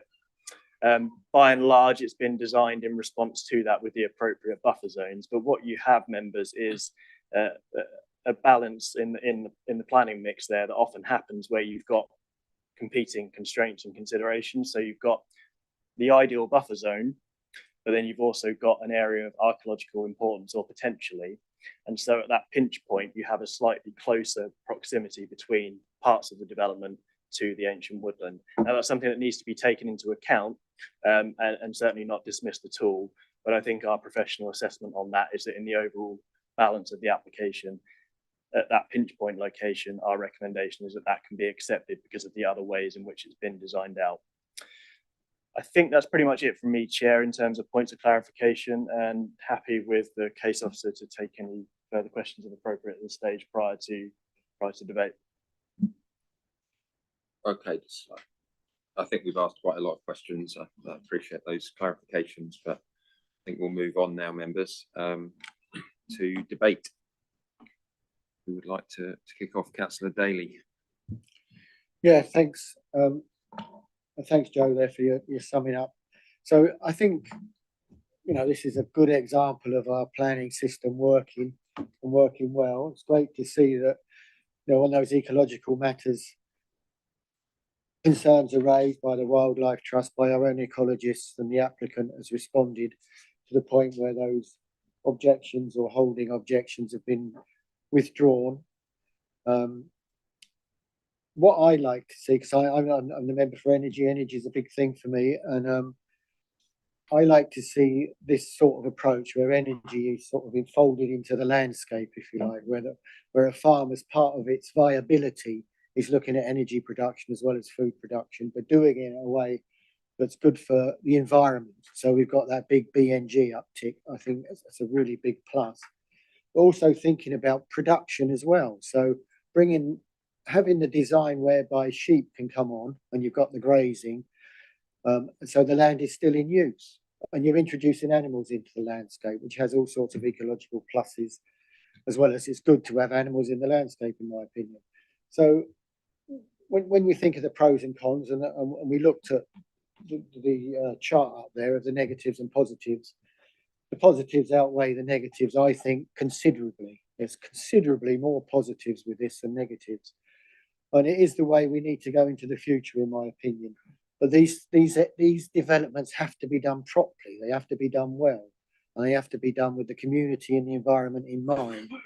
And it's great to see, although it's non-material, and perhaps the fact that it's non-material is part of the problem that our society faces, but the community benefits there as well. And that's non-material. I absolutely accept that. So yeah, the pluses, in my opinion, totally outweigh the minuses. And I support this wholeheartedly. Thank you. Thank you, Councillor Daly. Councillor McCallum next. I have to agree completely with Councillor Daly. I would like to say I think it was not the community benefit, it was the community financial benefits we can't take into consideration. Is that correct? Yeah. So there is a slight difference, and I think there is, at the end of the day, probably quite a lot of community benefits we have from this that will come along naturally. These applications are never very well met with want at the start of them, but they are the way forward. And if we need to, if we are going to give our country clean energy, we then do have to start somewhere. I've also been privy to the site. I wasn't on the site visit, but I've been privy to this site, and I've also been part of previous applications involving sites like this. So I'm actually quite happy with the answers I've been given. On balance, we're not going to lose the oak tree. That was a big question. The buffer zone is subject to interpretation, and we seem to have had a good balanced answer on that. So I'm actually quite happy with this application. Thank you. Thank you, Councillor McCallum. Councillor Hedgley, then Councillor Deacon. Thank you very much, Chairman. Yes, I'm quite impressed with the overall concept of this. There's a lot of thought has been put into this, and I see it as a benefit to the local people as well. So for me, I would support the recommendation of approval. Thank you, Councillor Hedgley. Councillor Deacon. Thank you very much. I have to say, until I visited the site, I was very split. I have to say, with my heart and my love of the landscape, the countryside and wildlife, I was very sceptical. Whilst we were there, very quickly we saw 2 red kites, skylarks, kestrel, sparrowhawk, bird life. However, talking with my brain and also being a realist, I have to accept that this is necessary for green energy to survive in the future. I've been persuaded that the buffer zone is adequate, and I'm sure the screening will help make it more compatible to the environment. So all of that, I too will be voting in favour of this application. Thank you, Councillor Deacon. Councillor Minnie. Yes, very good debate, a lot of information. I note the first condition we're saying is a 3-year implementation period, and seeing as we're not apparently going to get a connection to the grid until 2034, one would assume that would need to be changed to cover the inability to connect into the grid. I did mention that the edge perimeter planting perhaps could be mixed evergreen and deciduous. So I don't know whether we can include that in the conditions. But I think overall, I'm very minded to take the advice from the Forestry Commission, and they're saying a construction-free buffer zone of 30 to 40 meters is recommended, and that is obviously specific to this particular application. So I don't know whether the officers have got any input on that, but I feel we should be taking the Forestry Commission's advice, particularly in view of the fact we now have 3 ancient woodlands, which are very valuable and something we should all value and look after. But I am minded to support this application. Thank you. Thank you, Councillor Nimi. Councillor Reeves. Yeah, I would agree with Councillor Deacon. Having been on the site visit and been shown all the angles, I do feel that it is well hidden generally, apart from the Hatcheston Road end, which will be dealt with by screening. And quite frankly, I see no reason not to support this scheme. Thank you. Just going to check whether Councillor Fisher wanted to contribute to the debate. You don't have to, John. But... No, I wasn't able to make the site visit, so I think I'll just listen to what everyone else said. Okay, thank you. Yeah, so I would just add, I did go on the site visit, somewhat reassured by the fact that there will be no actual panels within the 15 meters. I know there will be some encroachment of some of the development fence, etc. Also, that there's a likelihood of coming online before 2030. That's also quite significant. I think it would have been a funny one if we'd been really thinking it would be 10 years or 8 years before there was online. And I would just say to community, on the community side, that the community benefits, I think for us to proclaim, I wouldn't proclaim that this has community benefits. So if we look at the response from the communities, it's been overwhelmingly not in favour of this. So I personally wouldn't be justifying this on the basis of community benefits, because there clearly is a strong feeling against it from the parish council, the majority of neighbouring parish councils, from other submissions on the portal. That doesn't mean that that's the reality among the whole local community, but yeah, I think that angle is not the strongest suit.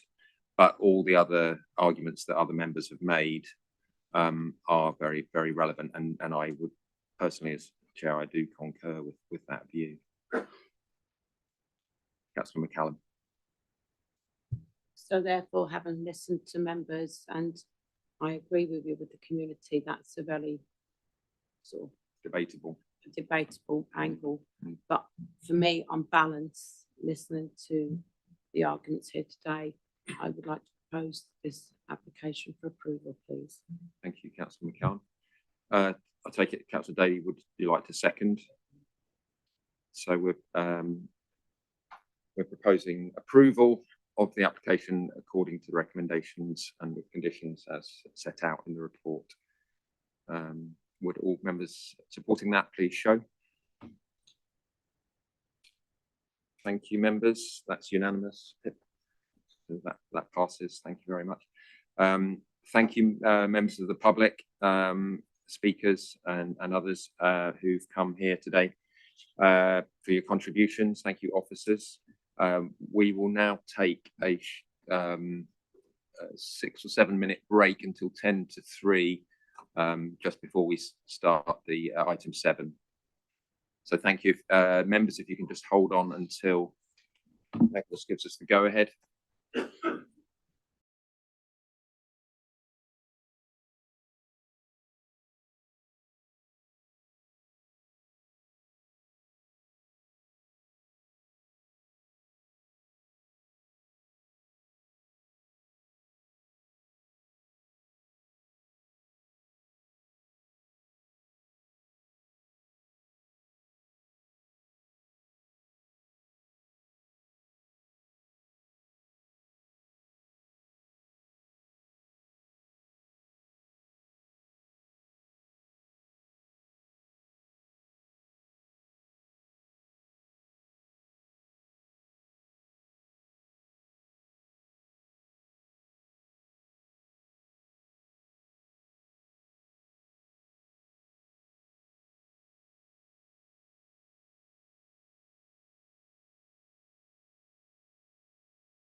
We're back online. Thank you, Chair.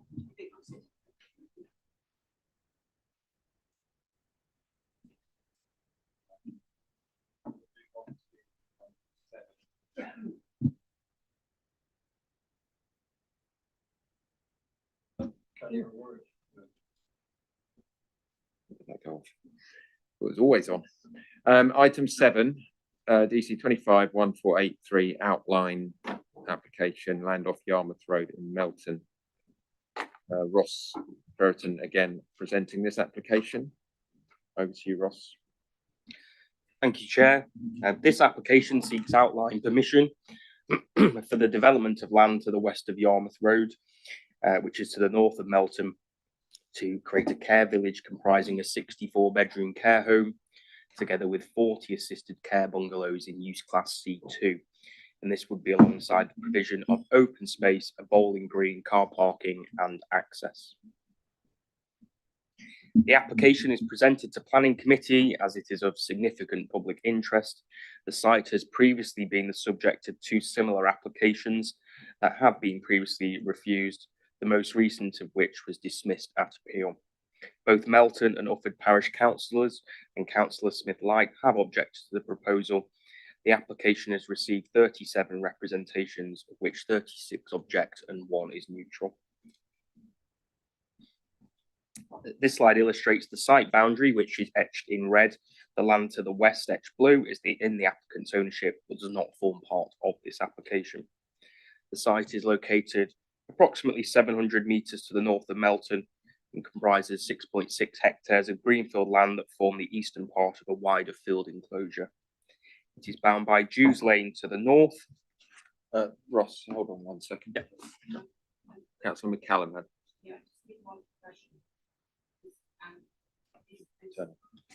So it's not social housing anyway, is that?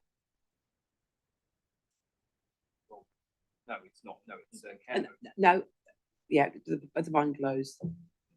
The only reason I have to ask that is because I'm actually on a waiting list for social housing, and it would be inappropriate of me to be sitting. Okay, that's why you're interrupting at this point, interjecting at this point. Yeah. Would one of the officers like to? There's a component of affordable housing proportion in this, but I wouldn't say that being on a waiting list is something that's affecting your ability to make a decision on this application. As long as you feel comfortable with that. Okay. Would you like us to? So we're not declaring that. A non-pecuniary interest that I am. Non-disclosed. A non-disclosable pecuniary and undisclosable Yeah. interest that So I am maybe we will on a make note waiting of list for social bungalow. Yeah. Through disability. Thank you. Okay, thank you. Okay, Ross, do you want to continue? Sorry about that. That's right. It's bound by Jews Lane to the north, with Ufford Park Golf Course beyond. Yarmouth Road is to the east, and there are dwellings that front both St Audrey's Lane and Yarmouth Road to the south. The western boundary is undefined and extends westwards towards St Audrey's Lane. This image illustrates the red line boundary overlaid onto an aerial image, which shows the dwellings to the south that just mentioned. The map on screen illustrates the location of the site in the countryside between the settlement boundaries of Melton, shown to the south, and Ufford to the northeast. This image is of the site from Yarmouth Road, and the full extent of the field parcel that stretches towards St Audrey's Lane can be seen in the far distance, with the mature belt of trees that border the site to the north. And the application relates to approximately 3/4 of the site shown there. And this slide depicts the existing hedgerow bordering Yarmouth Road, whereas this one is in the direction of the southwest and shows the woodland copse that is proposed to be retained in the foreground. Just going on to the planning history of the site has been the subject of 2 previous applications. The first was for an outline application in 2017 for up to 138 dwellings, a 60-bed nursing home and 50 assisted living apartments. And the application was refused and an appeal was lodged, but later withdrawn. In 2021, a full application was received for a care village comprising an 80-bed care home together with 72 assisted care bungalows. The application was refused and later appealed, and the inspector concluded that the council could meet its identified housing need following a recent adoption of its local plan, and as such would conflict with policies that seek to protect the countryside. And it was also dismissed for having an impact on the character and appearance of the area. And the following slides illustrate the evolution of the site, which has reduced considerably in scale from the 2016 and 2021 applications. So this one was the 2016, which was the entire site stretching all the way to the road on into the west. And this is just the eastern portion of the site. And this is the current proposal now, which is predominantly focused to the northwest of the eastern part of the site.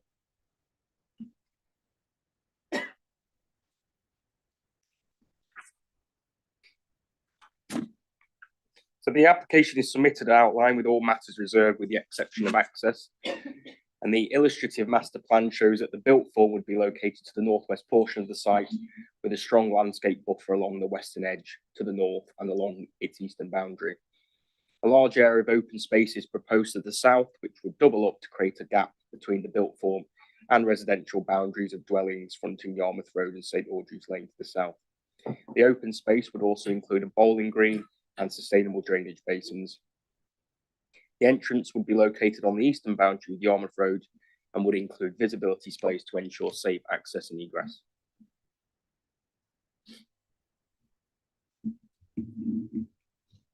As previously shown, the site is located outside of the settlement boundaries of Melton and Ufford and is defined as countryside.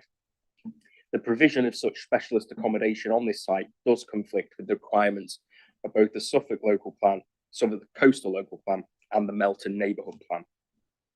However, the council cannot currently demonstrate a 5-year supply of housing land, and as of December last year, the deliverable supply across both local plan areas is 3.08 years. In such circumstances, National Planning Policy Framework, paragraph 11D, the presumption in favour of sustainable development is engaged for residential development. This is also known as the tilted balance and means that local planning authorities must apply significant weight to the contribution from housing supply arising from speculative applications, even if they may conflict with relevant policies in the development plan. Adding to this, National Planning Practice Guidance recognises that the need to provide housing for older people is critical and requires local authorities to count housing provided for older people within their housing land supply. The strategic housing market assessment that supports the local plan identifies a need for around 1,300 units plus a further 1,100 registered care spaces by 2036. However, the council's most recent authority monitoring report reveals that the provision of homes for older people is significantly low. And recent data provided by the planning policy team reveals that there has been a net gain of just 67 dwellings across both local plan areas in the last 5 years. This evidence confirms that the provision of accommodation for older people is critically low when compared to the need, and coupled with the council's inability to demonstrate a 5-year supply of housing, weighs very substantially in favour of the development, which would be equivalent to 74 dwellings.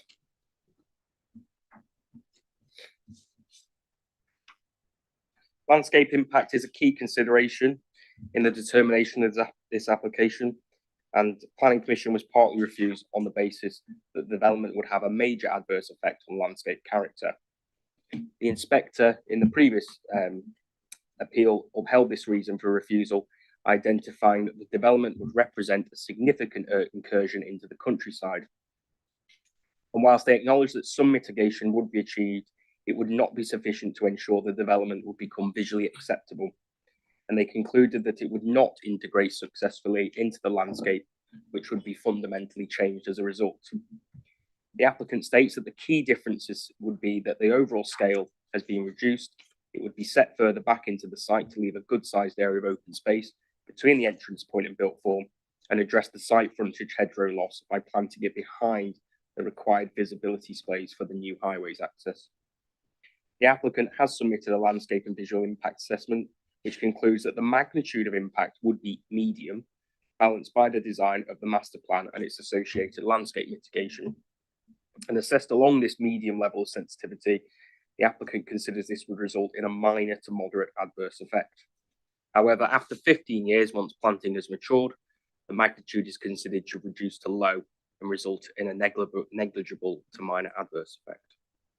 In terms of visual effects from nearby receptors, including residents, the applicant considers that the proposal would result in limited impacts at a localised level.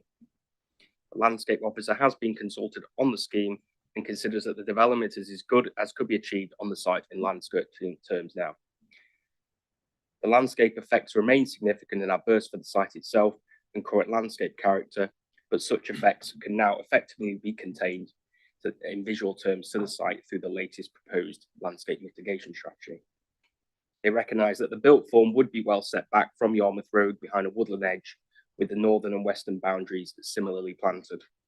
Building heights have been reduced from earlier applications, and once the new planting is established and maturing, it can be expected that there will be very limited visibility of the built form. Given that the application is submitted outline, landscape matters are reserved at this stage, therefore subject to a detailed landscaping scheme to be submitted at the reserve matter stage, which addresses maturity, containment and density. The proposed development is now on balance considered to be acceptable in principle. And this is the illustrative landscape master plan for the site.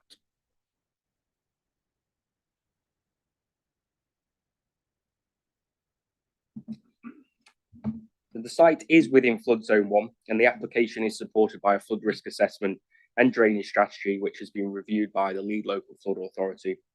And following the submission of technical information, they have removed their holding objection and proposed several conditions to control drainage, including the submission of a surface water drainage scheme. But a key consideration in the determination of this application is Anglian Water's response, which confirms that the Melton Water Recycling Centre lacks the capacity to accommodate additional flows generated by the proposal. Anglian Water confirmed that it is due to receive investment by 2030 to increase the capacity, but in the intervening period, they have requested a condition be imposed requiring the developer to confirm that there is sufficient headroom at the recycling centre to accommodate foul flows and to ensure that there is no pollution or deterioration in the watercourse. The condition will be time limited until April 2030. Now, it is emphasised that water companies did not until recently object or seek conditions on development, recognising that they are legally required to provide water and sewerage services to new development within their region. This is documented in Anglian Water's response to the previous application, which recognised the capacity issues at the centre, but that they were obligated to accept the foul flows and would take the necessary steps to ensure capacity. Anglian Water also engaged in the local plan process, recognising the amount of growth the council had to plan for, and have had over 5 years to use the housing need evidence to inform their investment.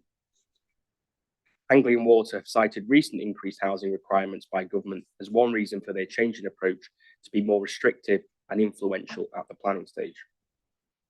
Whilst the applicant has accepted the condition, they have contested its merits, arguing that it would allow an infrastructure provider to circumvent its legal obligations and would effectively veto essential development within the Melton area and anywhere else within the area where there are capacity issues. And this is considered to be an unreasonable attempt by Anglian Water to buy additional time. The council has considered the impact of imposing the condition, as to do so could preclude the development from being occupied for up to 4 years, reducing their ability to boost their housing land supply and address a critical need for older people's accommodation. They have also considered the wording of the condition, as the restriction would automatically expire regardless as to whether the capacity issues are resolved or not. The council has weighed the representations with the applicant's response and reached the conclusion that they should impose the condition. In the absence of alternative evidence, the council must assume that a lack of capacity does exist, as to do so otherwise may risk facilitating development that may lead to environmental harm. It is also a requirement of the local plan to ensure that there is capacity in the network and to protect the quality of the environment. The condition is therefore imposed as a precautionary approach to ensure that the development would not result in the discharge of foul water before the necessary infrastructure is in place to manage it safely. Turning to highways matters, the proposed development would deliver a policy compliant level of on-site parking provision. Access to the site would be via Yarmouth Road and would include drop curbs and tactile paving for pedestrians and cyclists. The applicant also proposes to improve and widen the existing footpath on the eastern side of Yarmouth Road to St Audrey's Lane and introduce 2 pedestrian crossings to enable continuous access to and from Melton. The applicant also continues to propose a minibus service to provide residents with access to local amenities and for staff to and from key transport nodes for the duration of the development's operation. And this would be in addition to the provision of new bus stops outside of the site. And it is important to stress that the inspector did not consider the site's location would preclude residents from accessing facilities in the town centre, which is a material consideration in its determination. Highways have not objected, subject to securing the necessary funding and recommended conditions being imposed. And the following slides illustrate the proposed pedestrian improvement between St Audrey's Lane and the site entrance. And these are Google Street View images of the area from St Audrey's Lane. To which side of the road are the improvements in that picture? So they would run, where is it now? On the Yeah, they'd run along the east. On the photo, Ross. Oh, on the photo. Yeah. Oh, so this is looking north. So it would be on the bus stop side. Okay. On the other side, yeah, of the development.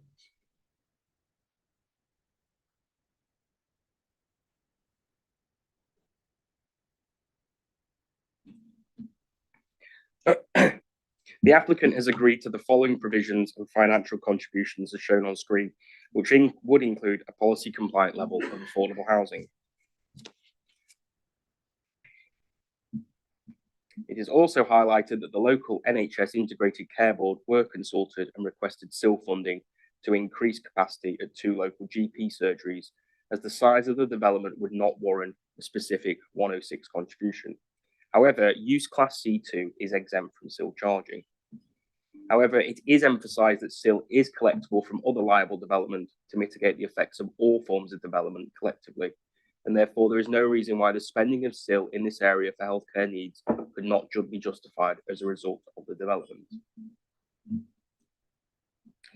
In addition to the matters discussed, the council has considered the quantum of development, which has been reduced, refined and improved following the 2 previously reviewed applications. The proposal would also deliver, as mentioned just before, a policy compliant level of affordable housing. And the impact on heritage assets has been assessed to remain neutral. The proposal would result in at least a 10% biodiversity net gain and has demonstrated that it could meet 20% carbon dioxide reduction set in the local plan. And no objection has been raised by environmental protection subject to standard conditions concerning land contamination and noise. To conclude, the proposed development does represent a departure from the development plan in terms of its location outside of the settlement boundary and in the countryside. However, the presumption in favour of sustainable development is engaged due to the council's inability to demonstrate a 5-year housing land supply. The proposed development would deliver 104 rooms and units of specialist accommodation for older people where the supply of such housing is critically low. It would create job opportunities during the construction and operational phases of development, and the applicant has satisfactorily addressed the landscape impact by reducing the quantum of development and presenting an improved indicative landscape strategy. All other technical considerations are considered to have been addressed and where relevant would be controlled by condition. The applicant also proposes a package of provisions and financial contributions to be secured by a Section 106 agreement. And for these reasons, it is recommended for approval subject to conditions and a Section 106 agreement to secure the agreement agreed heads of terms. Thank you, Ross. Do members have any questions for Ross? Councillor Deacon. Yes, thank you very much. Very quickly, the affordable housing, will that be tenure neutral?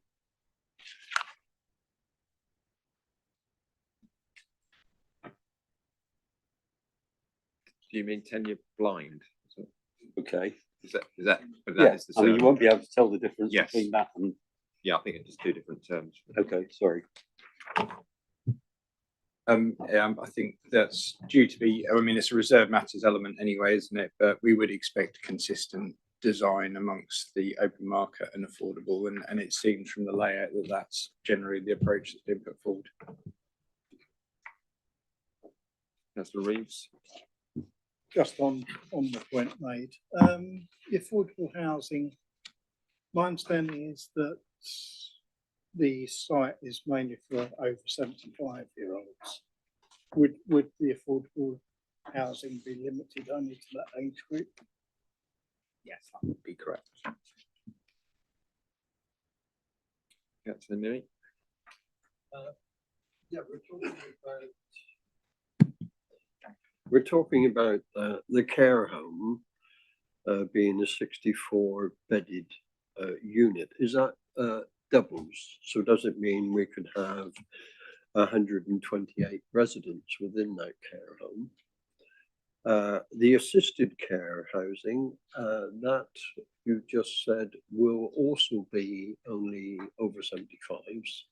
And is that double accommodation or is that single? Because potentially we could be looking at what? 206, 208 over 75s in this one particular site. Would that be correct? Potentially. Well, the application is submitted outline, so those details are reserved at this stage. So, but I would assume that the care home would be, each room would be single occupancy, and the assisted bungalows would have 1 or 2 bedrooms. But that is to be, that would be determined at reserve matter stage when the detail is discussed at a later stage. And I think if you had a situation where the detail at reserve matters was a particularly large building that had 64 double bedrooms and 128 potential occupants there, then that starts to factor into the design considerations of how that building is laid out and would function, as well as its appearance. So that sets the number of bedrooms, but then clearly there will be some detailed requirements within the final stage. I know that many care homes do have some options for couples in particular, rightly so, to have a space together, but the majority are typically 1 bedroom for one occupant, and that would be through that detailed reserve matters stage. Okay, only my experience is that the assisted housing would invariably be double occupancy, and possibly the care home may be more than more single, but potentially it's quite a lot of over 75 folk in one place, isn't it? Yep, I suppose it is. Yep. Councillor Daly. Thank you. Yeah, thanks for that. Couple of things. One, the existing land use, I couldn't quite tell from the photo. Is it an arable site, that is it?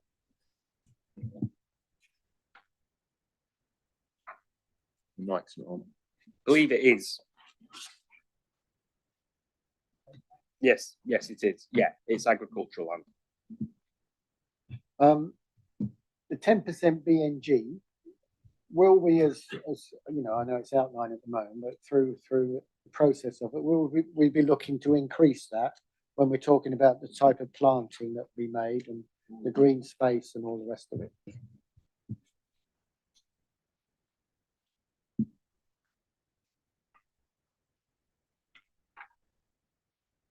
Biodiversity net gain.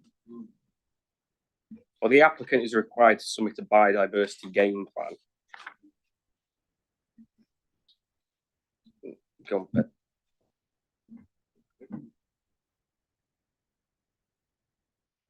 Just to say, I mean, the policy requirement is for 10%. So anything that exceeds that, once they get to the final detail of reserve matter stage, is voluntarily put forward. So yeah, it's unlikely if there was any policy change after granting outline plan permission that would be relevant to future reserve matters. So. Can I come back? Yeah. Yeah, I understand that, of course. What I'm asking is whether we would encourage more than 10% when we're talking about the details of planting and all the rest of it. I think we might, well, we'd have to stick to the 10% position. Para 9.63 of the report sets out that the information submitted with the application at this stage, albeit an outline, so it's indicative, indicates that development would likely result in more than 10% net gain from creation of woodland, wildflower, grassland and tree planting post-development. So certainly if those kind of design principles were to come forward in reserve matters applications, we would encourage that and welcome it. But the baseline is that 10% figure. What you might find is that an indicative layout at outline stage is more of a proving concept layout. And then when you get to the finer detail of all of the infrastructure that's needed, that can sometimes be squeezed, but you've always got that 10% stop that has to be delivered. So certainly we would look to secure the best we can, but it's the 10% we absolutely have to demand. Yeah. Yeah, so the condition then regarding the sewage treatment, that's quite interesting.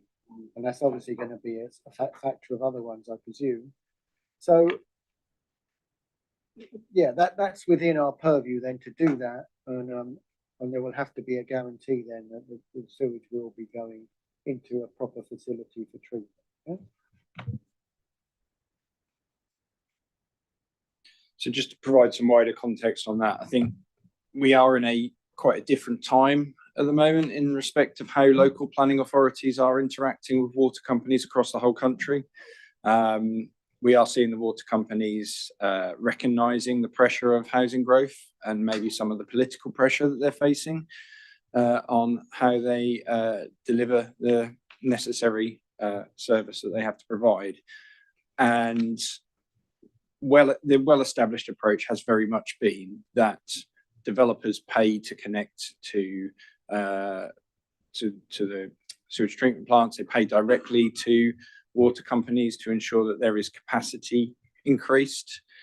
That is not necessarily always directly paying to that specific infrastructure. It's paying into a big pot, and therefore it's down to the water company to identify where they are going to invest in what they call the AMP periods. There's an investment period that they work to, and they should be having regard to where growth has come forward in that time, what growth is planned in that time.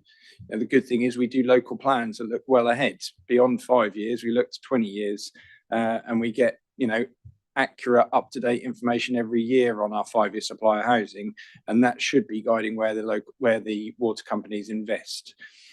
It shouldn't necessarily require conditions like this. If a planning permission like this has come forward, it's a key trigger that a water company should be putting the improvements in place. And they've been clear in this case that there is the potential with this sewage treatment plant to gain those improvements, and they can factor it into their investment. In other areas in the district, we have instead seen responses from Anglian Water that say, we're not going to invest in this location. We can't be sure that we're going to invest in this location, therefore providing a much more of a permanent constraint on things, or a much more of a balancing exercise for us. So I think with the condition, there's some reluctance around this route and the condition, and it's an area that we're continuing to explore, not just within East Suffolk, but across Suffolk authorities and across the whole region, working closely with other bodies as to what the right solution is on this. But I think it does give that security that Anglian Water need to regard this, if it was granted permission, as a committed development.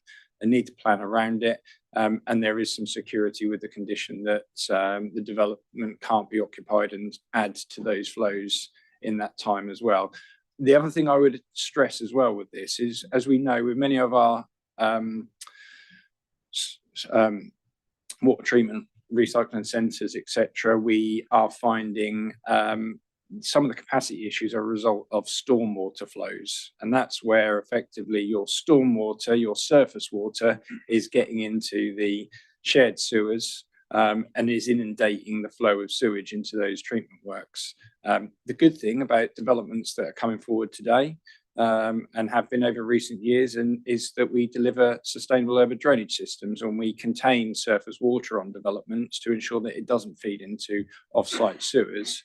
So developments like this are really only adding a foul sewage contribution. They're not adding additional surface water to the mix as well. So there's an element of betterment in that way. But yeah, that was probably a long explanation, but hopefully it gives a bit of wider context as to where we are and how some decisions now are going to have to be informed as to whether we do impose a condition or whether we do have to provide a balancing exercise on the potential risks of Anglian Water not delivering the improvements that they're required to do. Councillor Reeves, did you have a question? Looking at page 98 on the comments of the ICB and the doctor's surgeries, it says that the size of the development is not big enough for a specific section 106 obligation. So, but it's clear that if there's more than 200 elderly people, it is going to be a drain on those doctor's surgeries and probably the East of England ambulance service as well. So what is being done to protect that, given that the PCN are operating at or beyond safe capacity already? Oh yeah. So yeah, the NHS responded and suggested that the scheme wasn't large enough to require a specific Section 106 contribution, and that any funding should be secured by a SIL. Because the use is use class C2, that is exempt from SIL. So I did go back to them and make them aware of that, but they did not respond further. So there's no mechanism for us to obtain any direct funding from this. But if I can just add to that as well, importantly, to mitigate, as Ross has explained, we are investing still in health facilities across the district. We've invested considerably in the Felixstowe area and in the north of the district, expansion of a number of doctor's surgeries. I know that surgeries like St John Street in Woodbridge is high on the radar for the ICB to invest in and secure potentially wider, longer term options. So we would recognise the effects of this development when looking at where we need to invest. And I think we've prioritised our SIL funding pot to make sure it does go into health. We recognise that the population that's generated by this development is largely population that generally already exists in East Suffolk most of the time, and that we have the mechanisms in place there. So there is a balance as to the ones that we can secure Section 106 funding and the ones that we can't, but we are fortunate we have still to cover that. Yep, Councillor Reeves. How confident are you that SIL will be able to cover what is needed? Well, we've got quite a prudent approach when it comes to SIL investment in health and education. So anybody who's sat or been involved in the SIL spending working group will be aware that we get the bids each year, and we get a mix of bids from all forms of infrastructure providers, but we have had some really positive bids in recent years from the ICB. But what we have got is a ring-fenced pot that I think is up to about £13 million now, and we top it up every year to make sure that's recognising the pipeline of health and education projects coming in. So there is a good level of foresight as to what projects might be coming up, and I know that this area is in the minds of SIL officers and the ICB as well. So I am confident on that. What I can't guarantee is with LGR, etc., how we start to split that pot, but we're benefiting that there is a wider amount of SIL collection across Suffolk as well that starts to aid that. Councillor McCallum. But I'm sure our officers will also tell us to be mindful our planning decision cannot be based on the fact that we might get some funding. So, that's not a condition that's within this application and not part of the planning application. So as much as we might want to, it's not guaranteed, is it?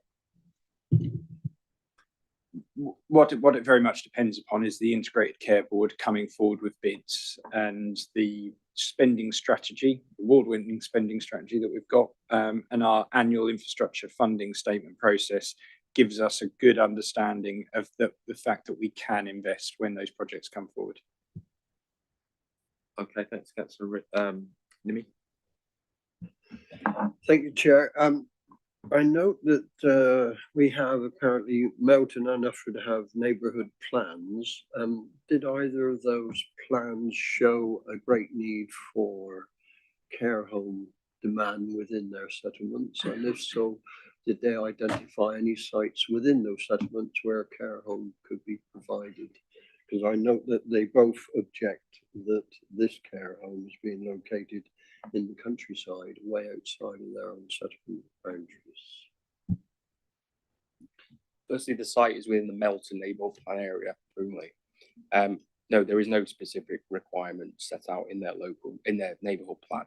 And in terms of its location in the countryside, they actually defer to the local plan and follow a very similar strategy to discouraging development in the countryside. Councillor Fisher, you have a question. Thank you. I think it was in connection with the new junction on Yarmouth Road. You mentioned drop curbs for pedestrians and cyclists. Is there any plans for a cycle path along there? No, Highways didn't consider it feasible to request that because it's very unlikely that the users of the care village it wouldn't justify putting in a cycle route that long because of the nature of the development. Provide some background context as well. Like, having been involved in this site for a number of years and in both previously refused applications, this council did put a great deal of effort into exploring opportunities to improve the connectivity route between this site and Melton. We in the first application, when that was proceeding to appeal, we instructed what was called Sustrans as a national charity who assist on connectivity matters like that, to do a full audit of the review of the route and identify any constraints and identify areas where there could be greater improvements. And that was very much part of our angle in refusing the application last time round. And we did push that point at appeal, that there were deficiencies in the walking and cycling route into Melton. The applicant is making improvements to that route, albeit there are still pinch points along there and there's no segregated cycling provision. But it was evident from the appeal decision, even though the appeal was dismissed last time round, the inspector did consider our evidence and they did consider the applicant and the appellant's evidence on that. And fell very much in the direction that that was an acceptable relationship for walking and cycling between this route and the village. So yeah, there's regrettable background on that, and there's been a huge amount of effort put into it, but it's a constrained route. It isn't a route that can gain much more than what is already proposed. And we have an acceptance in a previous decision that there is a level of sustainability here to allow that connection. So I had couple of questions around the transport angle related to that. So there are crossings put in there. Could you talk or walk us through, Ross, how you would get from the site into Melton? Half a mile. It's about half a mile, right? It's not that far. It's walkable. I mean, I know it's a hill, but I know many 75-year-olds who could do that and who would welcome, and we should all, it's a busy road. So I would just be interested to know, is there a realistic walking and mobility scooter route from there to Melton, given these new crossings that are proposed? Also, do we have assurance from the local bus company or companies that the new stops proposed will be honoured, will be served? I suppose if they're on demand, then that might be reasonably easy, but I'd just like that assurance. And also assurance about the shuttle bus. It's all very well saying there will be one, but I don't know what guarantees there are that how long it would last and what sort of uptake it would need to be considered viable, etc. So there are three there. Thanks. Yeah, on the first one, if you were travelling from Melton to the site, you would walk along the western side of Yarmouth Road until you reached the bus stop on your Yeah, Actually, okay. so kind of like, is there a continuous route supported by crossings?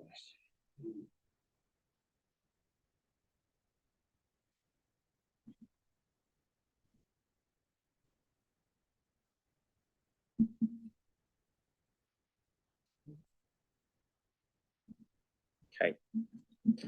So I don't have any images Or of on all the way. planning side, maybe? Well, I don't have any images all the way from Melton, but as I understand that there is a continuous footpath along the western side of Yarmouth Road. Right. And then after the bus stop, that's where it's not the clearest plan. I don't know if you so the bus stop says existing bus stop, which was that bus stop on the other image.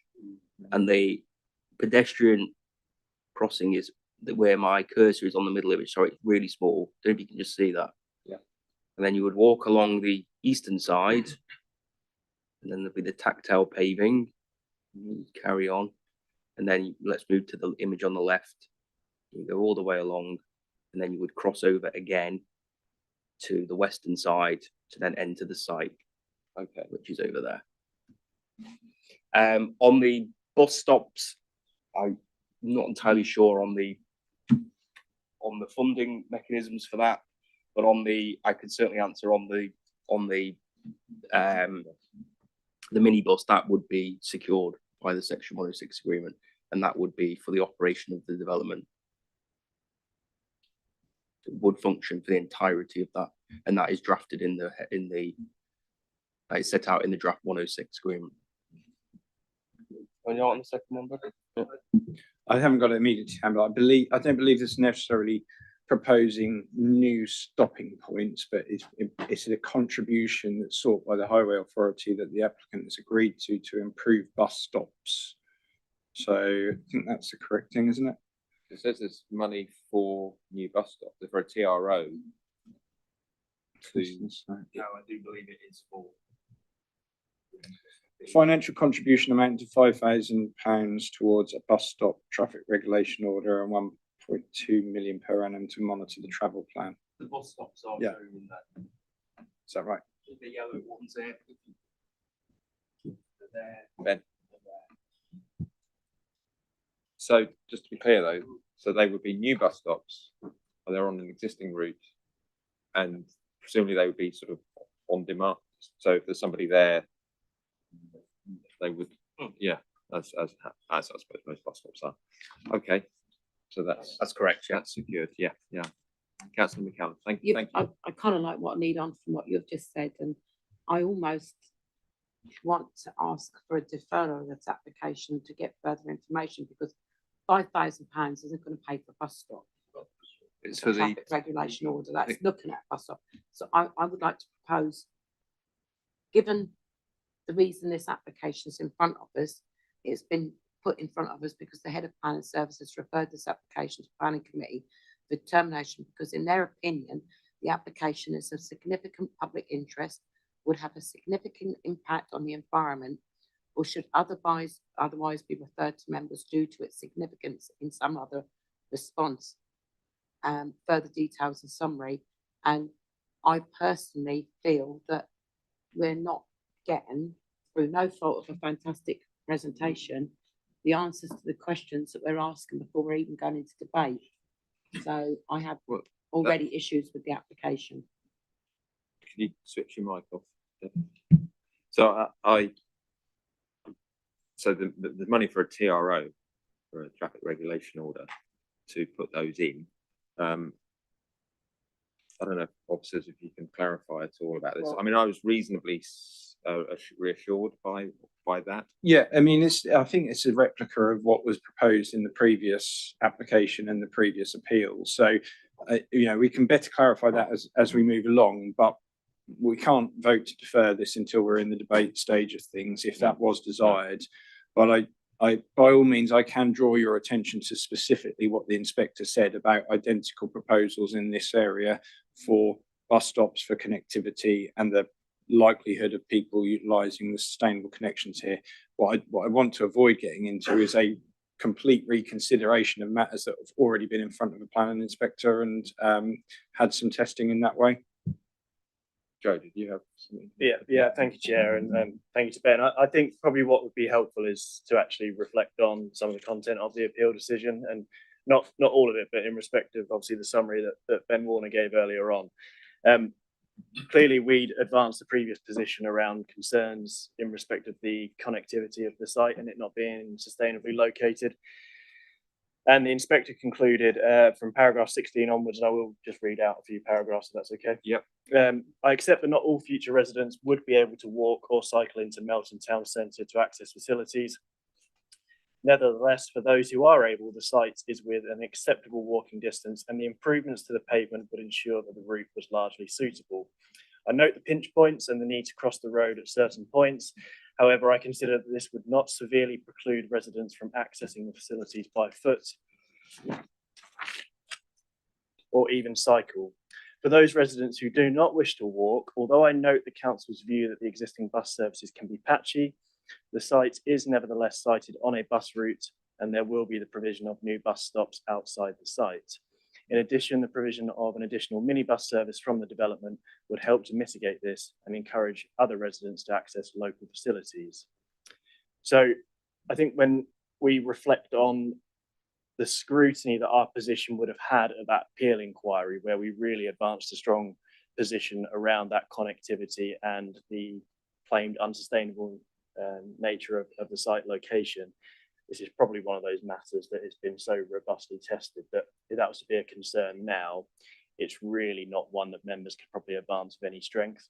We've got the proposals in place in respect of the bus stops and the off-site highway works, and I think what we've reached really is a position where, with this much reduced scheme, we've had to accept that connectivity of the site and the principle of development in that location in respect of the sustainability or otherwise, which is also then influenced by the housing land supply position that has evolved since the time that this was determined. So hopefully that's some useful context, and I'm sure we can pick up in a bit more detail in respect of the section 106 contributions in respect of bus stops and other works, which I'll hand over to Ross to pick up. So I just wanted to say that in the answers to my questions, I'm reasonably reassured. I'm very frustrated that highways see this as sort of acceptable, that you can just, it's not really acceptable, but given that's the world we live in, the fact that there is a walkable mobility scooter route, at least from the boundary of the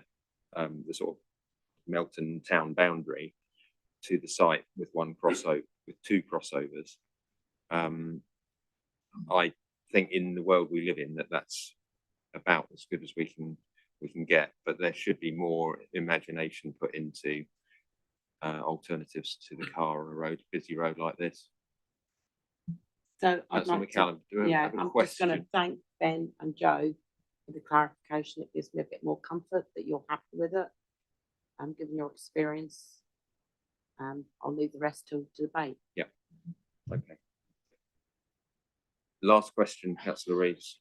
Just one more point on the transport aspect. Do we know how often the buses run from Leicester? Is it like half an hour? I would imagine it's more like an hourly service. Right, we'll maybe come back to that. Yeah, we'll come back to that, Councillor Reeves, to remind us. Okay, I think that's all for questions. So we're on to public question as public speakers, and we have representatives from Melton and Ufford Parish Councils.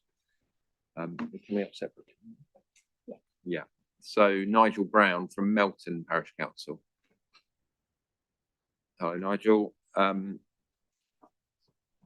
So you have 3 minutes, Nigel. In November 22, the inspector rejected an appeal to build a care home village on this site.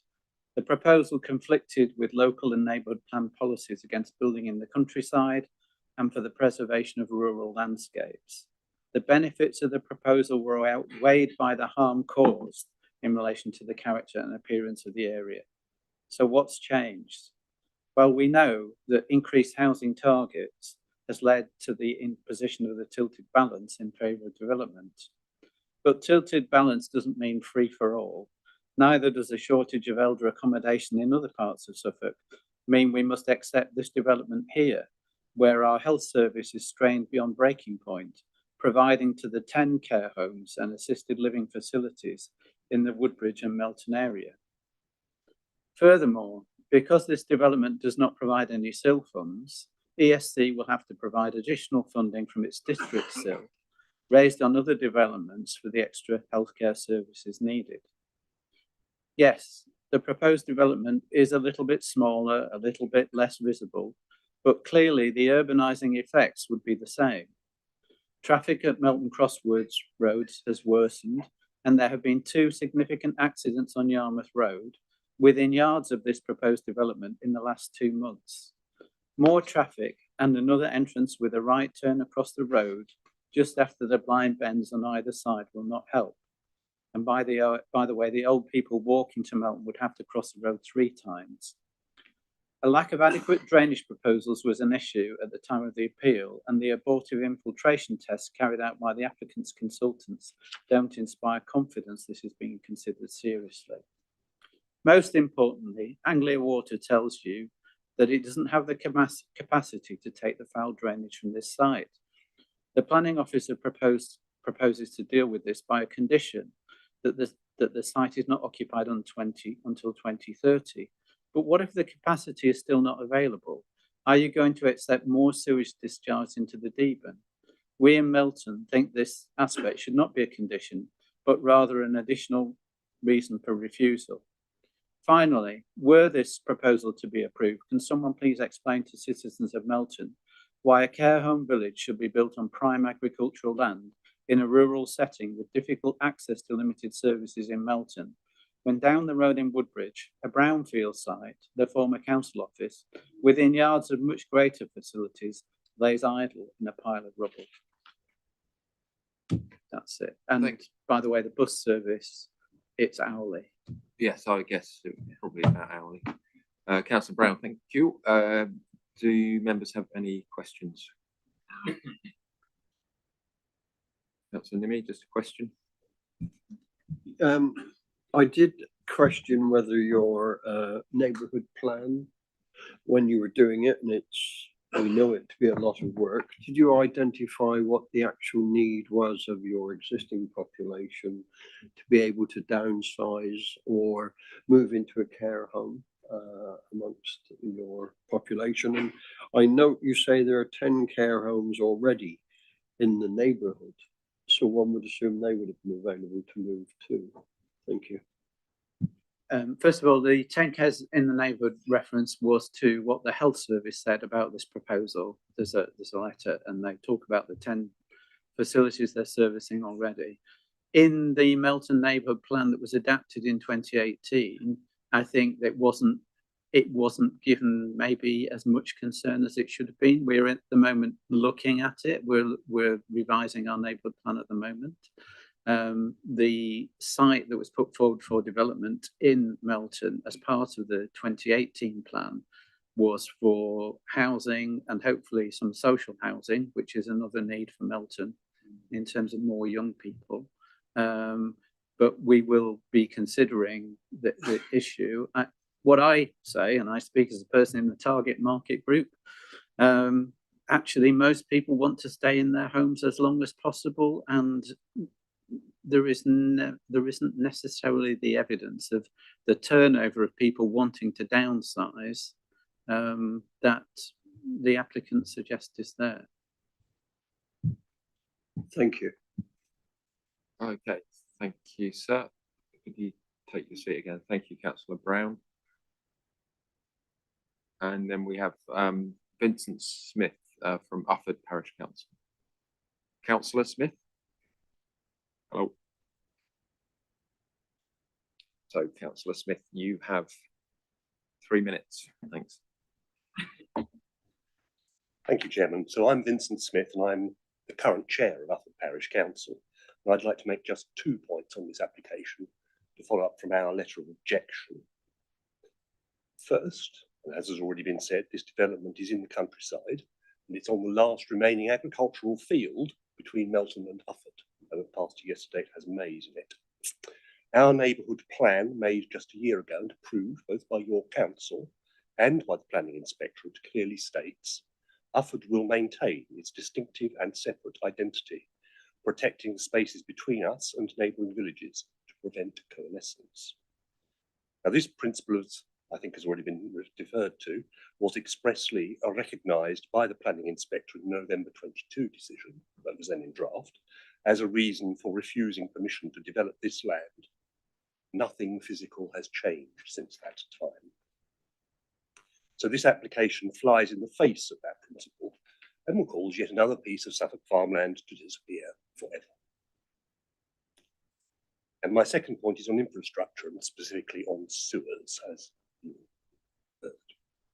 So Anglian Water has said quite clearly that at the moment, the treatment works at Melton does not have the capacity to deal with the sewage this development will produce.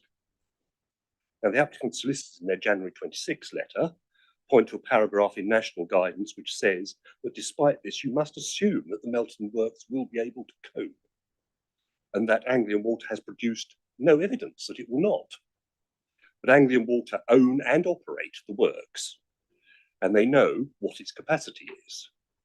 So the assumption that these applicants have pointed to is clearly negated by their direct evidence of this factual situation. And although your officers point to the nationally imposed presumption in favour of development in the current situation, that presumption is for sustainable development.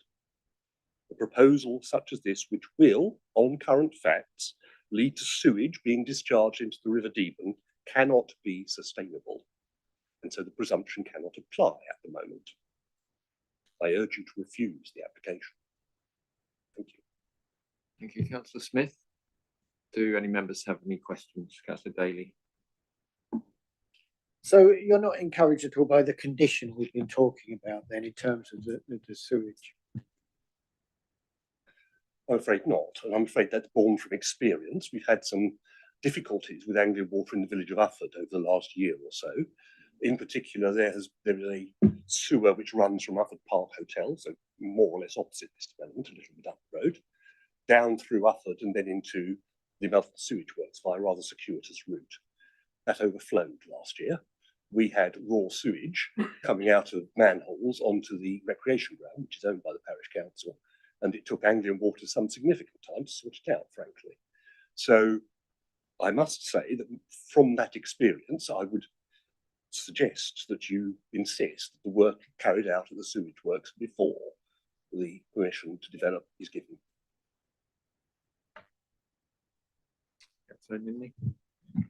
If I could repeat the question I gave to your colleague from Melton, your neighbourhood plan is much more recently adopted. Did you have within it any sort of inquiry of your residents whether they were looking to downsize or go into care homes, etc., etc.? Did you make any provision within the settlement area to provide such space? Thank you. Yes, is the short answer to that. So quite a lot of the residents in Ufford would be looking to downsize, and they would like to stay in the village were there anything to downsize to. So we have said in our neighbourhood plan that firstly there is a plot of land, the old Crown Nursery site, which is on the High Street, which we've suggested should be developed for residential purposes, that a large or a significant number of those should be either 1 or 2 bedroom units, bungalows essentially, and that they are therefore then available for Ufford residents who want to downsize from their rather larger houses with large gardens to something smaller. Thank you very much.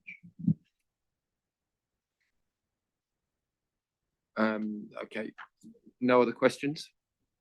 Thank you, Councillor Smith.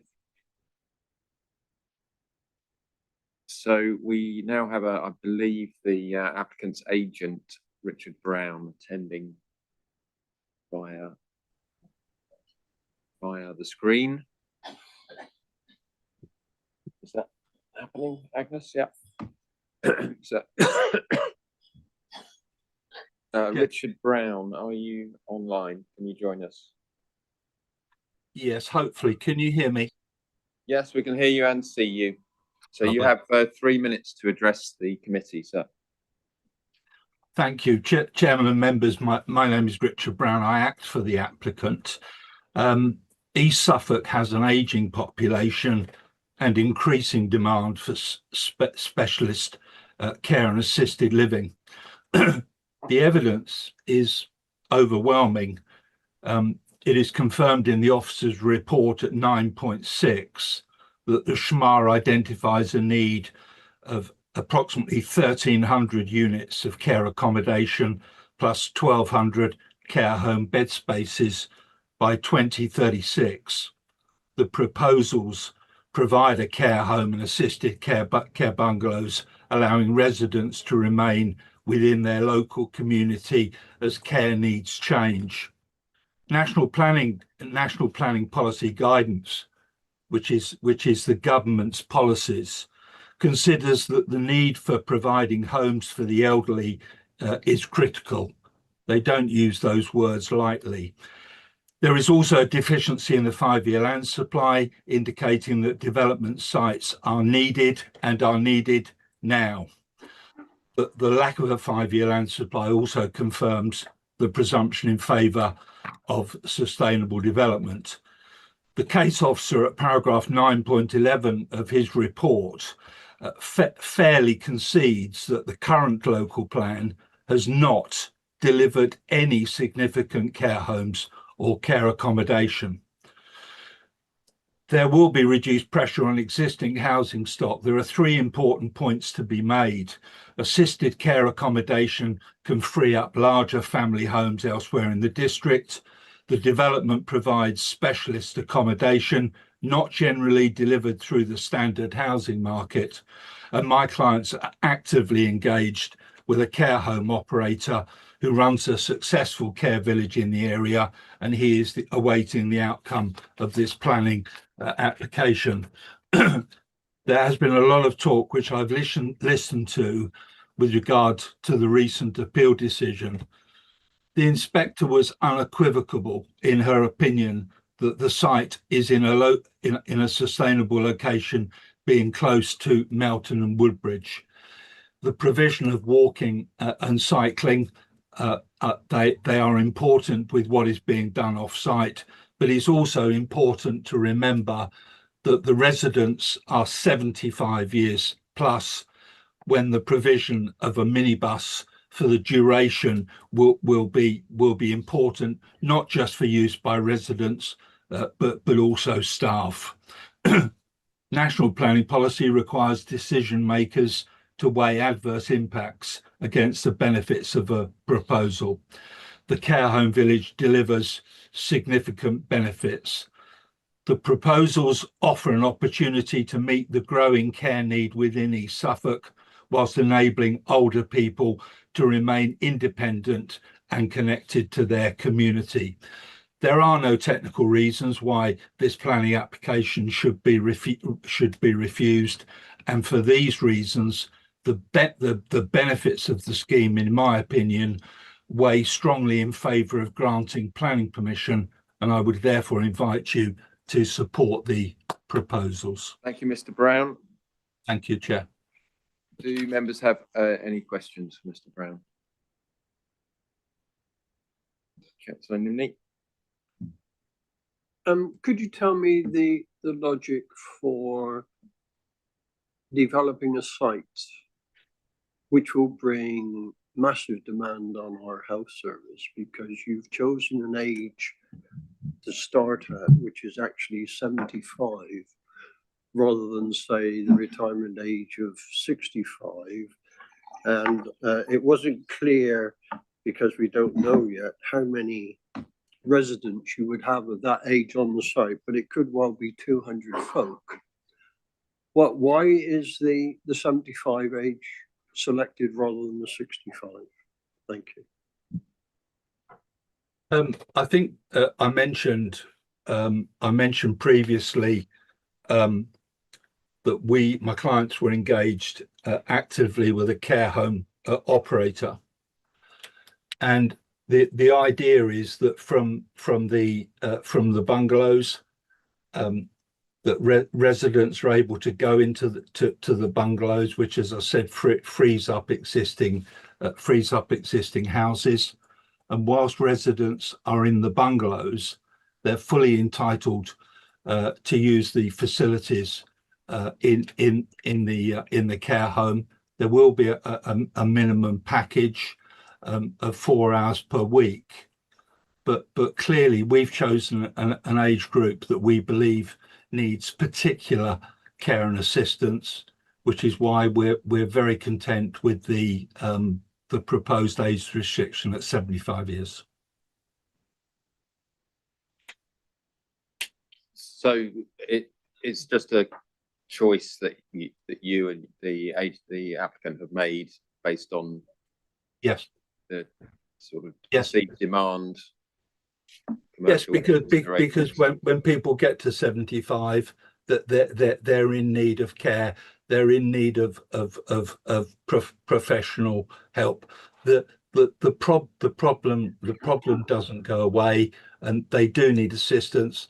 That's why they're able to purchase bungalows, for example, with the care package. And if I may also add that significantly, these proposals are fully policy compliant with regards to affordable housing. Okay, thank you, sir. We're just doing questions now. But sorry, speaking as an 81-year-old, and I'm suffered a number of medical conditions, but we're not having a debate. No, but what I'm saying is what was being said, I think it's quite insulting to anybody who happens to have reached the grand age of being over 75. No, I'm not going to enter into debate. I don't think it's insulting. I think they're looking at the population as a whole, and actually, I feel that in this case, the demand for transport, for example, would be much greater if you went down to a younger age group. But anyway, that's maybe for debate. I don't think there are any other questions. Okay, thank you, Mr. Brown. Thank you. Thank you. We have a ward member, Councillor Smith-Light, who may be joining us, but hasn't been able to join. But we do have a statement from her, which I have to put the thing on myself here. Yes, 5 minutes. Yeah. 5 minutes. Okay, right. Well, I'm sure we can do this long. So it's a statement from ward councillor Rachel Smith-Light, which she submitted just in the last day or two. The road access from St Audrey's Lane and Lodge Farm Lane is utterly unsuited to the build process, let alone 64 build development. The roads simply can't cope also with the eventual comings and goings of visitors and staff alike by individual cars and delivery vans. There are not sufficient buses and other public transport to cope with extra occupancy and visitors and extra site service provision. There are insufficient doctors and other key services in the area who have stated before in other applications they can barely cope with the other recent years' developments in the area as it is. Pouring yet more concrete really isn't the answer. The people of St Audrey's Lane and surrounds who have suffered so much in some cases are elderly and or sick and deserve the right to quiet enjoyment of their homes, which were badly flooded a couple of winters ago due to high rainfall due to climate and nature crisis. Just because national government still aren't yet properly talking about these issues doesn't mean they are not issues, as we see from the flooding of recent years and now fires in Wales on the south coast of England and the ongoing drought causing great stress on our fire service crews, birds and other creatures, as well as particularly vulnerable people. These are not one-off and isolated incidents, and in case you're now wondering, they are absolutely linked to our disregard of nature and the natural world, as well as rising CO2 emissions. Most developers do not give due regard to surrounding mature trees and hedges, even when they say they will.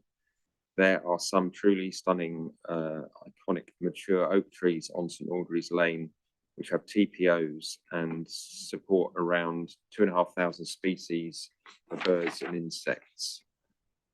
Based on past experience in these matters, I have little faith that they would be treated as such were this application to be improved. One second, this is not quite, are we still within? I've just got a couple more of this statement. If the proposed development goes ahead, it will cause worse problems for the immediate neighbours in terms of flooding, which will sadly happen again. Plus, we need all the carbon sinks we can get to alleviate climate problems. Our community has spoken. We don't want Melton and Ufford to become yet another ribbon development. They are and should remain distinct villages, however grown, interlinked and mutually supportive as they are. It is a truly flawed appeal process if you can just keep coming back and back until you get the answer you want, allowing other applicants to try their luck, and it sends out a bad message, in my view, in the view of Councillor Smith-Light. We are all tired of having to fend off unsuitable developments like this. This is not a NIMBY situation when there are good reasons for the many previous and current objections, as well as the previous planning decisions to reject this application. Valid objections still remain just as valid. Thank you for bearing with me on that. We've now reached 3 hours, so we need to take a resolution to continue. Yeah, we need to decide that we're happy to go beyond 3 hours. So members, can you show if you're happy to go beyond 3 hours of this meeting to finish business at hand? Thank you, that's everybody. So I don't know, I'm not going to answer any questions on behalf of Councillor Smith. Yeah, okay. She appeared to be saying that the access was different to what the impression I was getting from the officers. She's talking about access of St Audrey's Lane.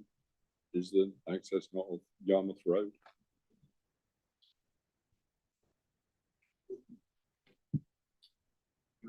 Is that a question? Yeah. I think it's a point of clarification.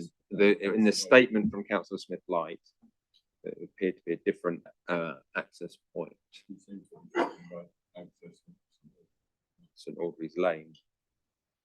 There is no proposed access of St Audrey's Lane, it's just off Yarmouth Road. Okay, thank you for that clarification.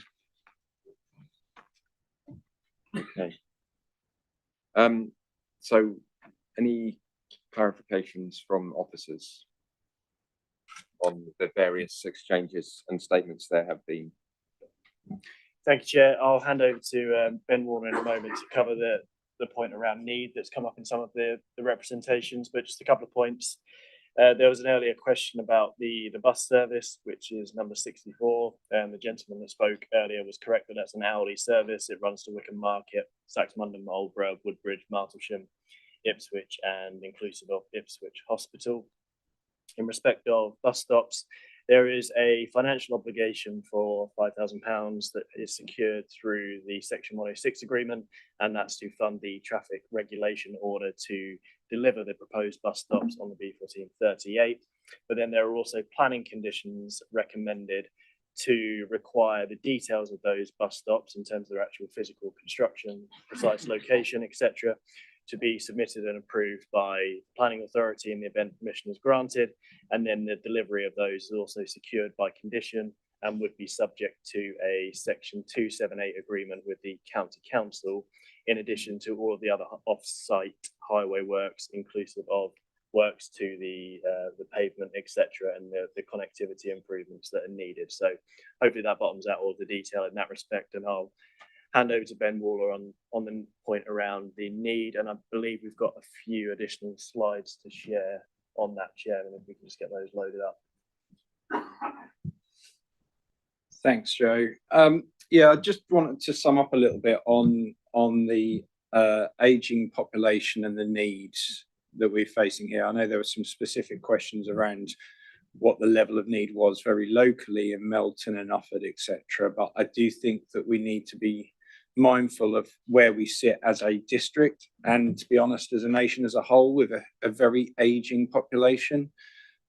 This is from the Suffolk Observatory statistics. It's a county-wide function looking at effectively the information that we have from the 2021 census. And you can see from this the real bulge that you have there in the age profile, really from the ages of sort of the mid-50s up to the sort of mid-70s. And that's a profile that's only going to kind of continue to grow and lead to the need for housing opportunities like this. You know, that is the age profile that the nation, but very acutely places like East Suffolk have to deal with. If we go on to the next couple of slides, when we talk about what the circumstances are locally, this is the census mapping. And you can see by that dark blue colour quite how acute the ageing population is in East Suffolk and other regional, other kind of coastal districts that we have in this area here. And the good thing about the census mapping is you can take that right down to the almost street level. So in terms of the next one, this dark colour is 65 and over really as percentages. And you can see just there really the highest percentage bracket does cover Woodbridge and Melton also on that mapping as well. So we do have a very high ageing population in this specific locality, but also district wide. And that's well evidenced within the local plan. It's well evidenced within the report and in the appeal decision that came before this. I've been through 2 public inquiries now on older living developments like this, this previous one and another one that took place in Halesworth. And I think it's fair to say that the evidence that gets presented in those public inquiries is considerable. And we know quite how much weight is given to those. But we have a clear need that was identified in the last local plan for 1,287 units by 2036, plus a further 1,118 spaces in registered care. We are not delivering anywhere near that in what we've been consenting over recent years. And I'll be honest, in this next local plan that we've now started, scoping consultation ends tomorrow, there is going to have to be a very heavy focus on the ageing population and the housing needs for that. And importantly, that local plan will be looking to the mid-2040s, where that population profile graph that I showed you there, many of that ageing population will have found themselves to a point of needing accommodation like this. And yes, I absolutely accept, and I know from personal family circumstances, people do want to age in their home, but an increase in choice is a really essential component of this ageing population. And providing opportunities for people to age in place, such as opportunities to go from bungalows on a site like this into care homes, consolidating care services, bringing health facilities into that community rather than just relying on it externally, has to be part of the answer. So I'll be the first to say, having been through 2 refusals previously on this site, it's not a site that I'm hugely a fan of. I regret the fact that we see a proposal in the countryside in a gap, but we very much tested the situation on that gap in the appeal. You've seen from earlier slides from Ross how this proposal has changed over time. The iterations from what was a much, much larger development with open market housing before to something that got smaller, to something that got even smaller still, and added considerable landscape changes to it, that where we are now, particularly in the policy context, this, in my view, has met a point where the balance falls in favour of recommending approval given the circumstances that we have. Thank you. Right, thank you. I have a question. I just wanted to clarify before we go into debate. The question of the old council officers was raised earlier. From the council's point of view, could you give a sort of brief explanation as to Yeah. To answer Councillor Brown's observation. I think it's a very fair point. I mean, it's a point that we encounter a lot around brownfield sites and why are brownfield sites not coming forward and greenfield sites coming forward instead. As a district as a whole, we don't have a great wealth of brownfield sites to bring forward. And those that we do have, particularly in Lowestoft, are incredibly challenging and unviable and difficult to deliver. The council offices in Melton, as a brownfield site, is still challenging. There is an extant planning permission there, and it has involved demolition that has started that, but we know that the owner of that site that purchased the site from the council is seeking to progress a redevelopment. It's frustrating that we haven't seen that new planning application yet and that that's not come forward, but that site also isn't proposed for older living. It's proposed and allocated for general housing.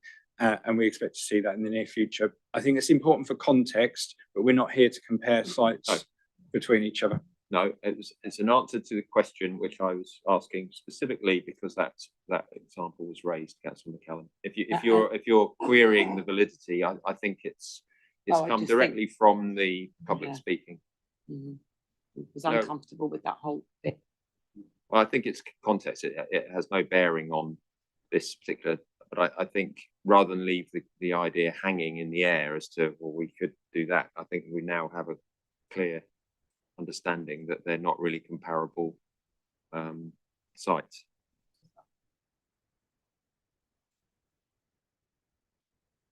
And the sewage capacity, I'm still not quite bottomed out on as to this Grampian condition and the assurance that there is that this, we know that the River Deben is a particularly difficult, has been polluted specifically by overcapacity or undercapacity. Would officers be able to just clarify for me, if no one else, how this is going to work and how it will not add to the likelihood of more pollution in the river? So I think it's arguable that we could proceed with making a recommendation on this application without the condition and say, ultimately, Anglian Water have a responsibility when development comes forward to invest and accommodate the demands that that development is bringing forward on water recycling infrastructure. Their argument is that they can plan for that and that this is a facility that they do intend to invest in, but they're also seeking extra security that the condition is there to stop the development proceeding to occupation until it's proven that there's that capacity. So we've got a kind of a safety net in the condition, but on the whole, there is still a requirement for water companies to invest to make capacity. We can't bring the district or the whole nation to a standstill on housing growth and the demands that we have on housing growth because water companies are not investing. Critically, they have got to take into account what we've consented and what's in the pipeline coming forward. Okay. Right. Thank you. I don't think there are any other questions or comments from officers. So, members, we are into debate on this. Councillor Hedgley. Thank you, Mr. Chairman. I'm going to vote against this. I do not trust Anglian Water 1 inch. Lack of capacity, they're not going to do anything. And if they do start, we do start building, they'll suddenly slow down or run out of money. I don't trust them 1 inch. I'm afraid I'm going to vote against this. And is it your main concern is on the sewage?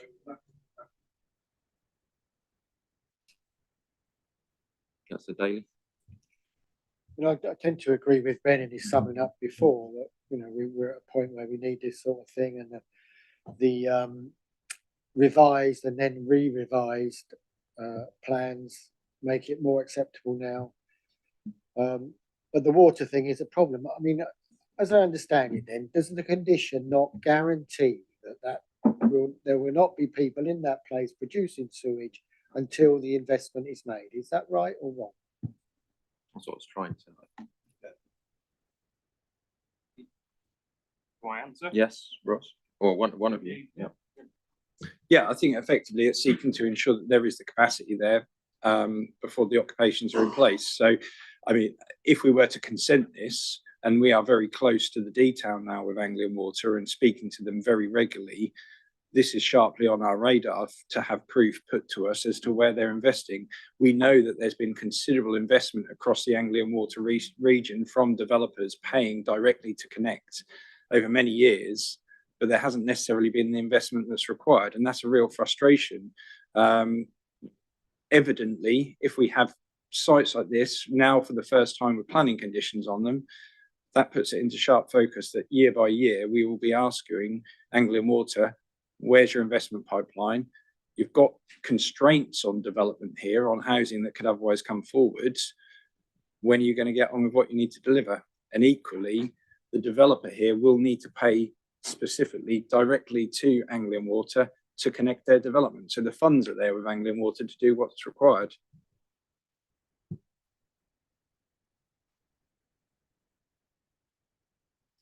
Anyone else care to speak?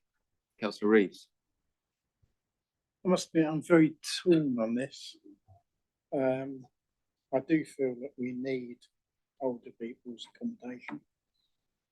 I'm not very impressed by the lack of input from the developer themselves. They seem to be leaving it to East Suffolk Council to pay for the National Health contribution, Anglian Water to sort out that side. And given the amount that care homes charge, quite frankly, they should be doing a bit more, in my view. It's not the best place for it, and frankly, I do feel that we have to have it, but with reluctance on my part.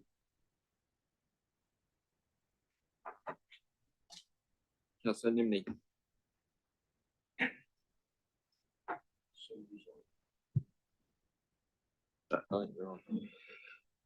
We had a development exactly like this in Felixstowe. It was built back in 1974. It was a number of bungalows. Then there was a care home, effectively very sheltered in the middle of it all, and it worked extraordinarily well until it was sold off, and then it didn't work.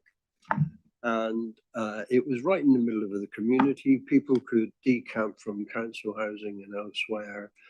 And one of the things, and I don't know whether any of you picked it up, but we've got a consultee Suffolk Coastal Disability Forum on page 81. And they state here, citing its poor location with limited practical access to local amenities. And what it does do, it risks isolating their own residents. And that's exactly what does happen. And one of the reasons it happens is it's not only the people within this residential area getting out to, but it's their friends in that community getting to them, and they will find that very difficult. So I think the other problem of coalescence between the two parishes, the fact that they've got neighbourhood plans, they've been doing all of that, I'm very much minded to vote against this application, because I don't really think the idea is wonderful, but it does need to be in exactly the right position so it actually provides a service to the community rather than the care home provider. Thank you. Councillor McCallum.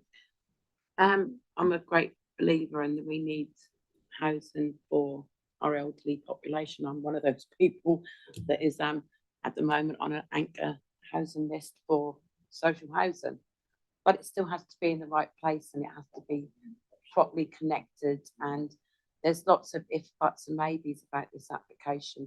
I've sat on the last application on this site and I feel incredibly uncomfortable, and you bring up the point of isolation. Did we learn nothing from COVID and mental health issues from isolation and being isolated? I don't think we're being told we should be approving this application, that there's been other applications on this site, there's been an appeal on this site. It's within our gift for us as a committee to make the decision whether we feel this is all right, then somebody else will decide where they go with it. And I really today do not feel right with this application and approving it.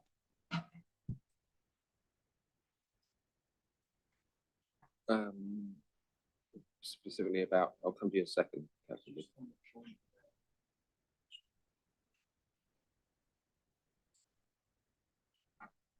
We'll come to that at the end. Okay. Councillor Deaton. Yeah, I too feel very uncomfortable with this. I think it's twice before that I've been through this planning application. And okay, it's much smaller than the original ones. And as far as it affects the individual, it's still harmful to them, I would suggest. The isolation, which has already been mentioned. I think it's great if there were a community like that, but it needs to be in the right place. And sadly, I don't think this is. Can I just say or ask, whatever we decide today, because of the position the council finds itself in with not having land for housing for the next 5 years, does it make any difference what we say? We have to say, yes, it does, Mike. Well, the We council. still have to say what we have to say. Well, the council, I mean, at the end of the day, we're here as representatives for our communities, and that's why we sit here. And we have fantastic advice from our officers, but at the end of the day, we still must be allowed to personally make our decisions for the people we represent. And sometimes it's not a good decision for the council, other times it is, but that's why we are elected to represent the people that we are elected to represent. I couldn't agree with you more, but having been through a situation where it was taken out of our hands and there is a considerable development which does not sit nicely with our community because of that. And I agree with you, councillor, on that as well. I know sometimes we have to say yes because that's the best we're going to get. But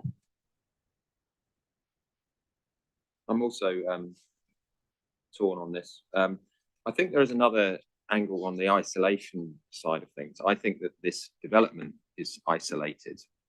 I really don't like it being half a mile from Melton and proper efforts being given for connectivity into the town, not really being taken seriously. But actually, you can be very isolated in a big house on your own on a row of streets and on a street full of houses, and actually having a community of similar aged folks in similar situation is probably less isolating in a way. It's a village in itself somewhat. So I personally, my concern is just the countryside location, and I'm slightly reassured by the bus stops, but it's only an hourly service. You can walk into town, but it's in theory crossing the road, busy road, up a hill, down a hill. So it's a difficult one given the whole context of need as well.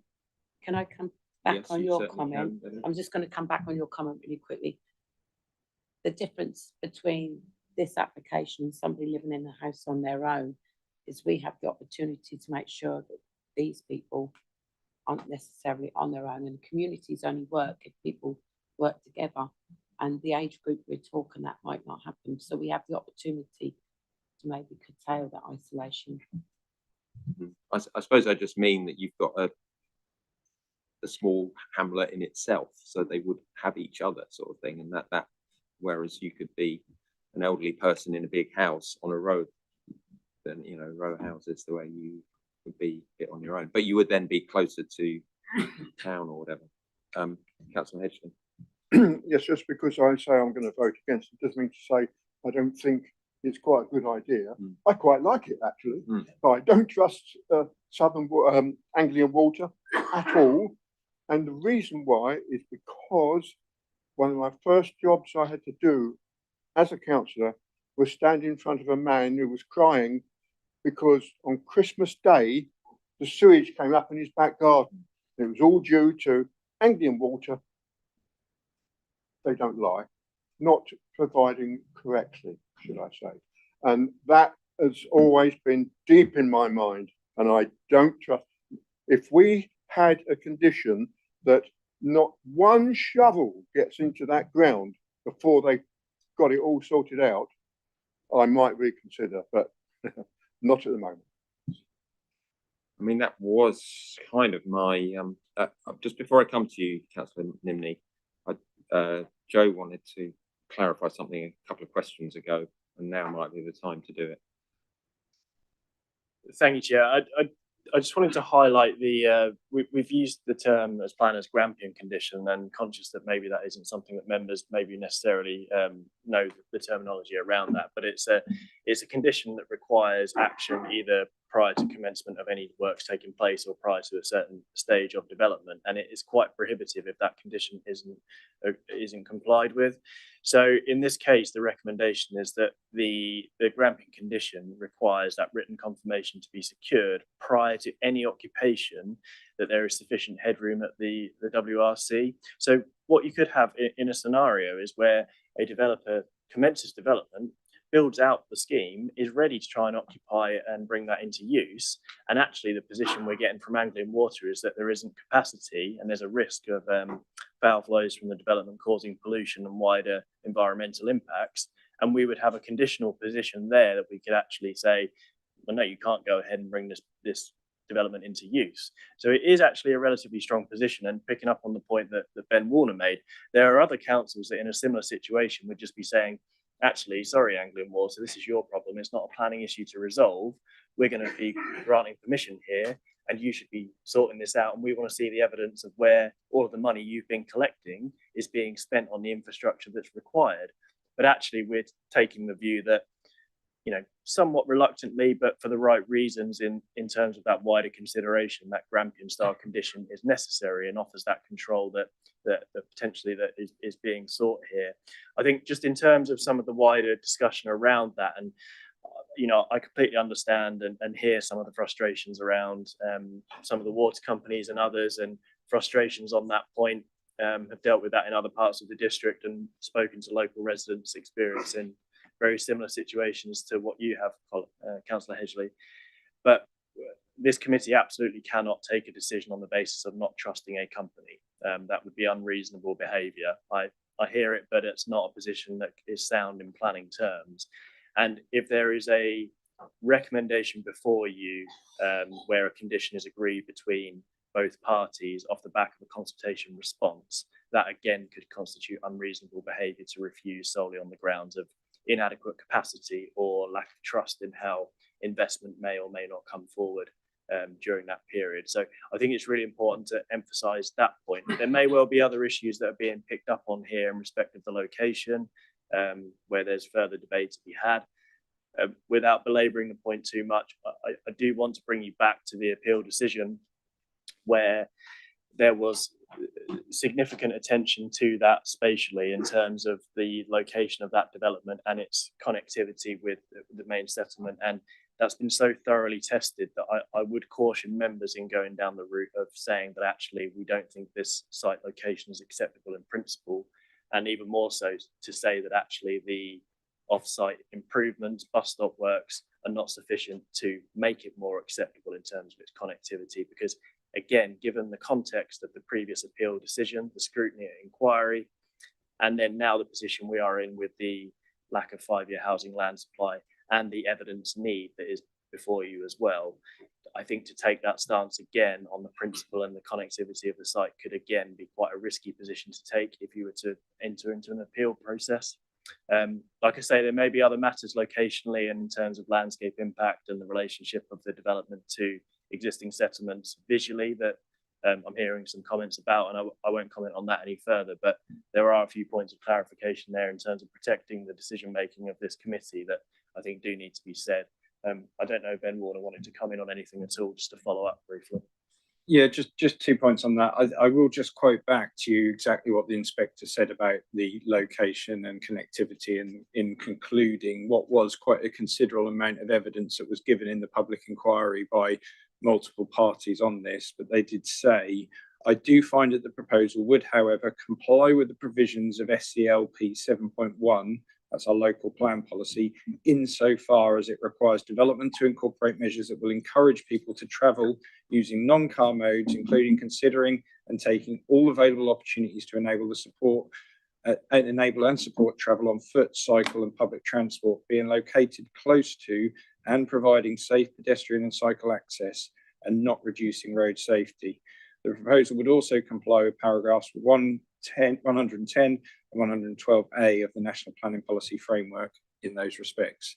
So that is there in writing after previous decision making, which specifically sought to say this is not well connected. We've had that proven against us. So we do have to have regard to that. I'm also just mindful of comments that I'd said earlier around, if we don't have a 5-year supply, is this just taken out of our hands anyway? And comments in respect of, you are all rightly here to represent your communities, but as a planning committee as a whole, there is a responsibility to recognise the responsibilities on the council as a whole as well. And that includes maintaining or attempting to achieve a 5-year supply through granting planning permissions to do so, and also the reputation of the council through making decisions that are reasonable and not going to face unnecessary challenge when it comes to any appeal. Thank you, Ben. I think with respect, I think members are very much aware of absolutely, that and do take that role very seriously. I don't know if we have any other comments. We're going to come to a proposal shortly. Councillor Daly. Ben, still on. Oh, thank you. I'd like to propose that we vote on this now. I was just about to do the same. I thought you had another. As proposed by the officers, as the best result we're going to get. And, it's been tested and worked out. So I'm proposing that we do vote on this as presented by the officers. No, Councillor Nimmy, we've got a proposal from Councillor Daly. Do I have a seconder for that? So, okay, Councillor Reeves seconding. So all those in favour, please show. That's 5. And those against, that's 3. So that passes according to the officer's recommendations and conditions. Thank you, members. That concludes our business for today. Please, sorry, there's a final statement here. We've now concluded the business on the agenda.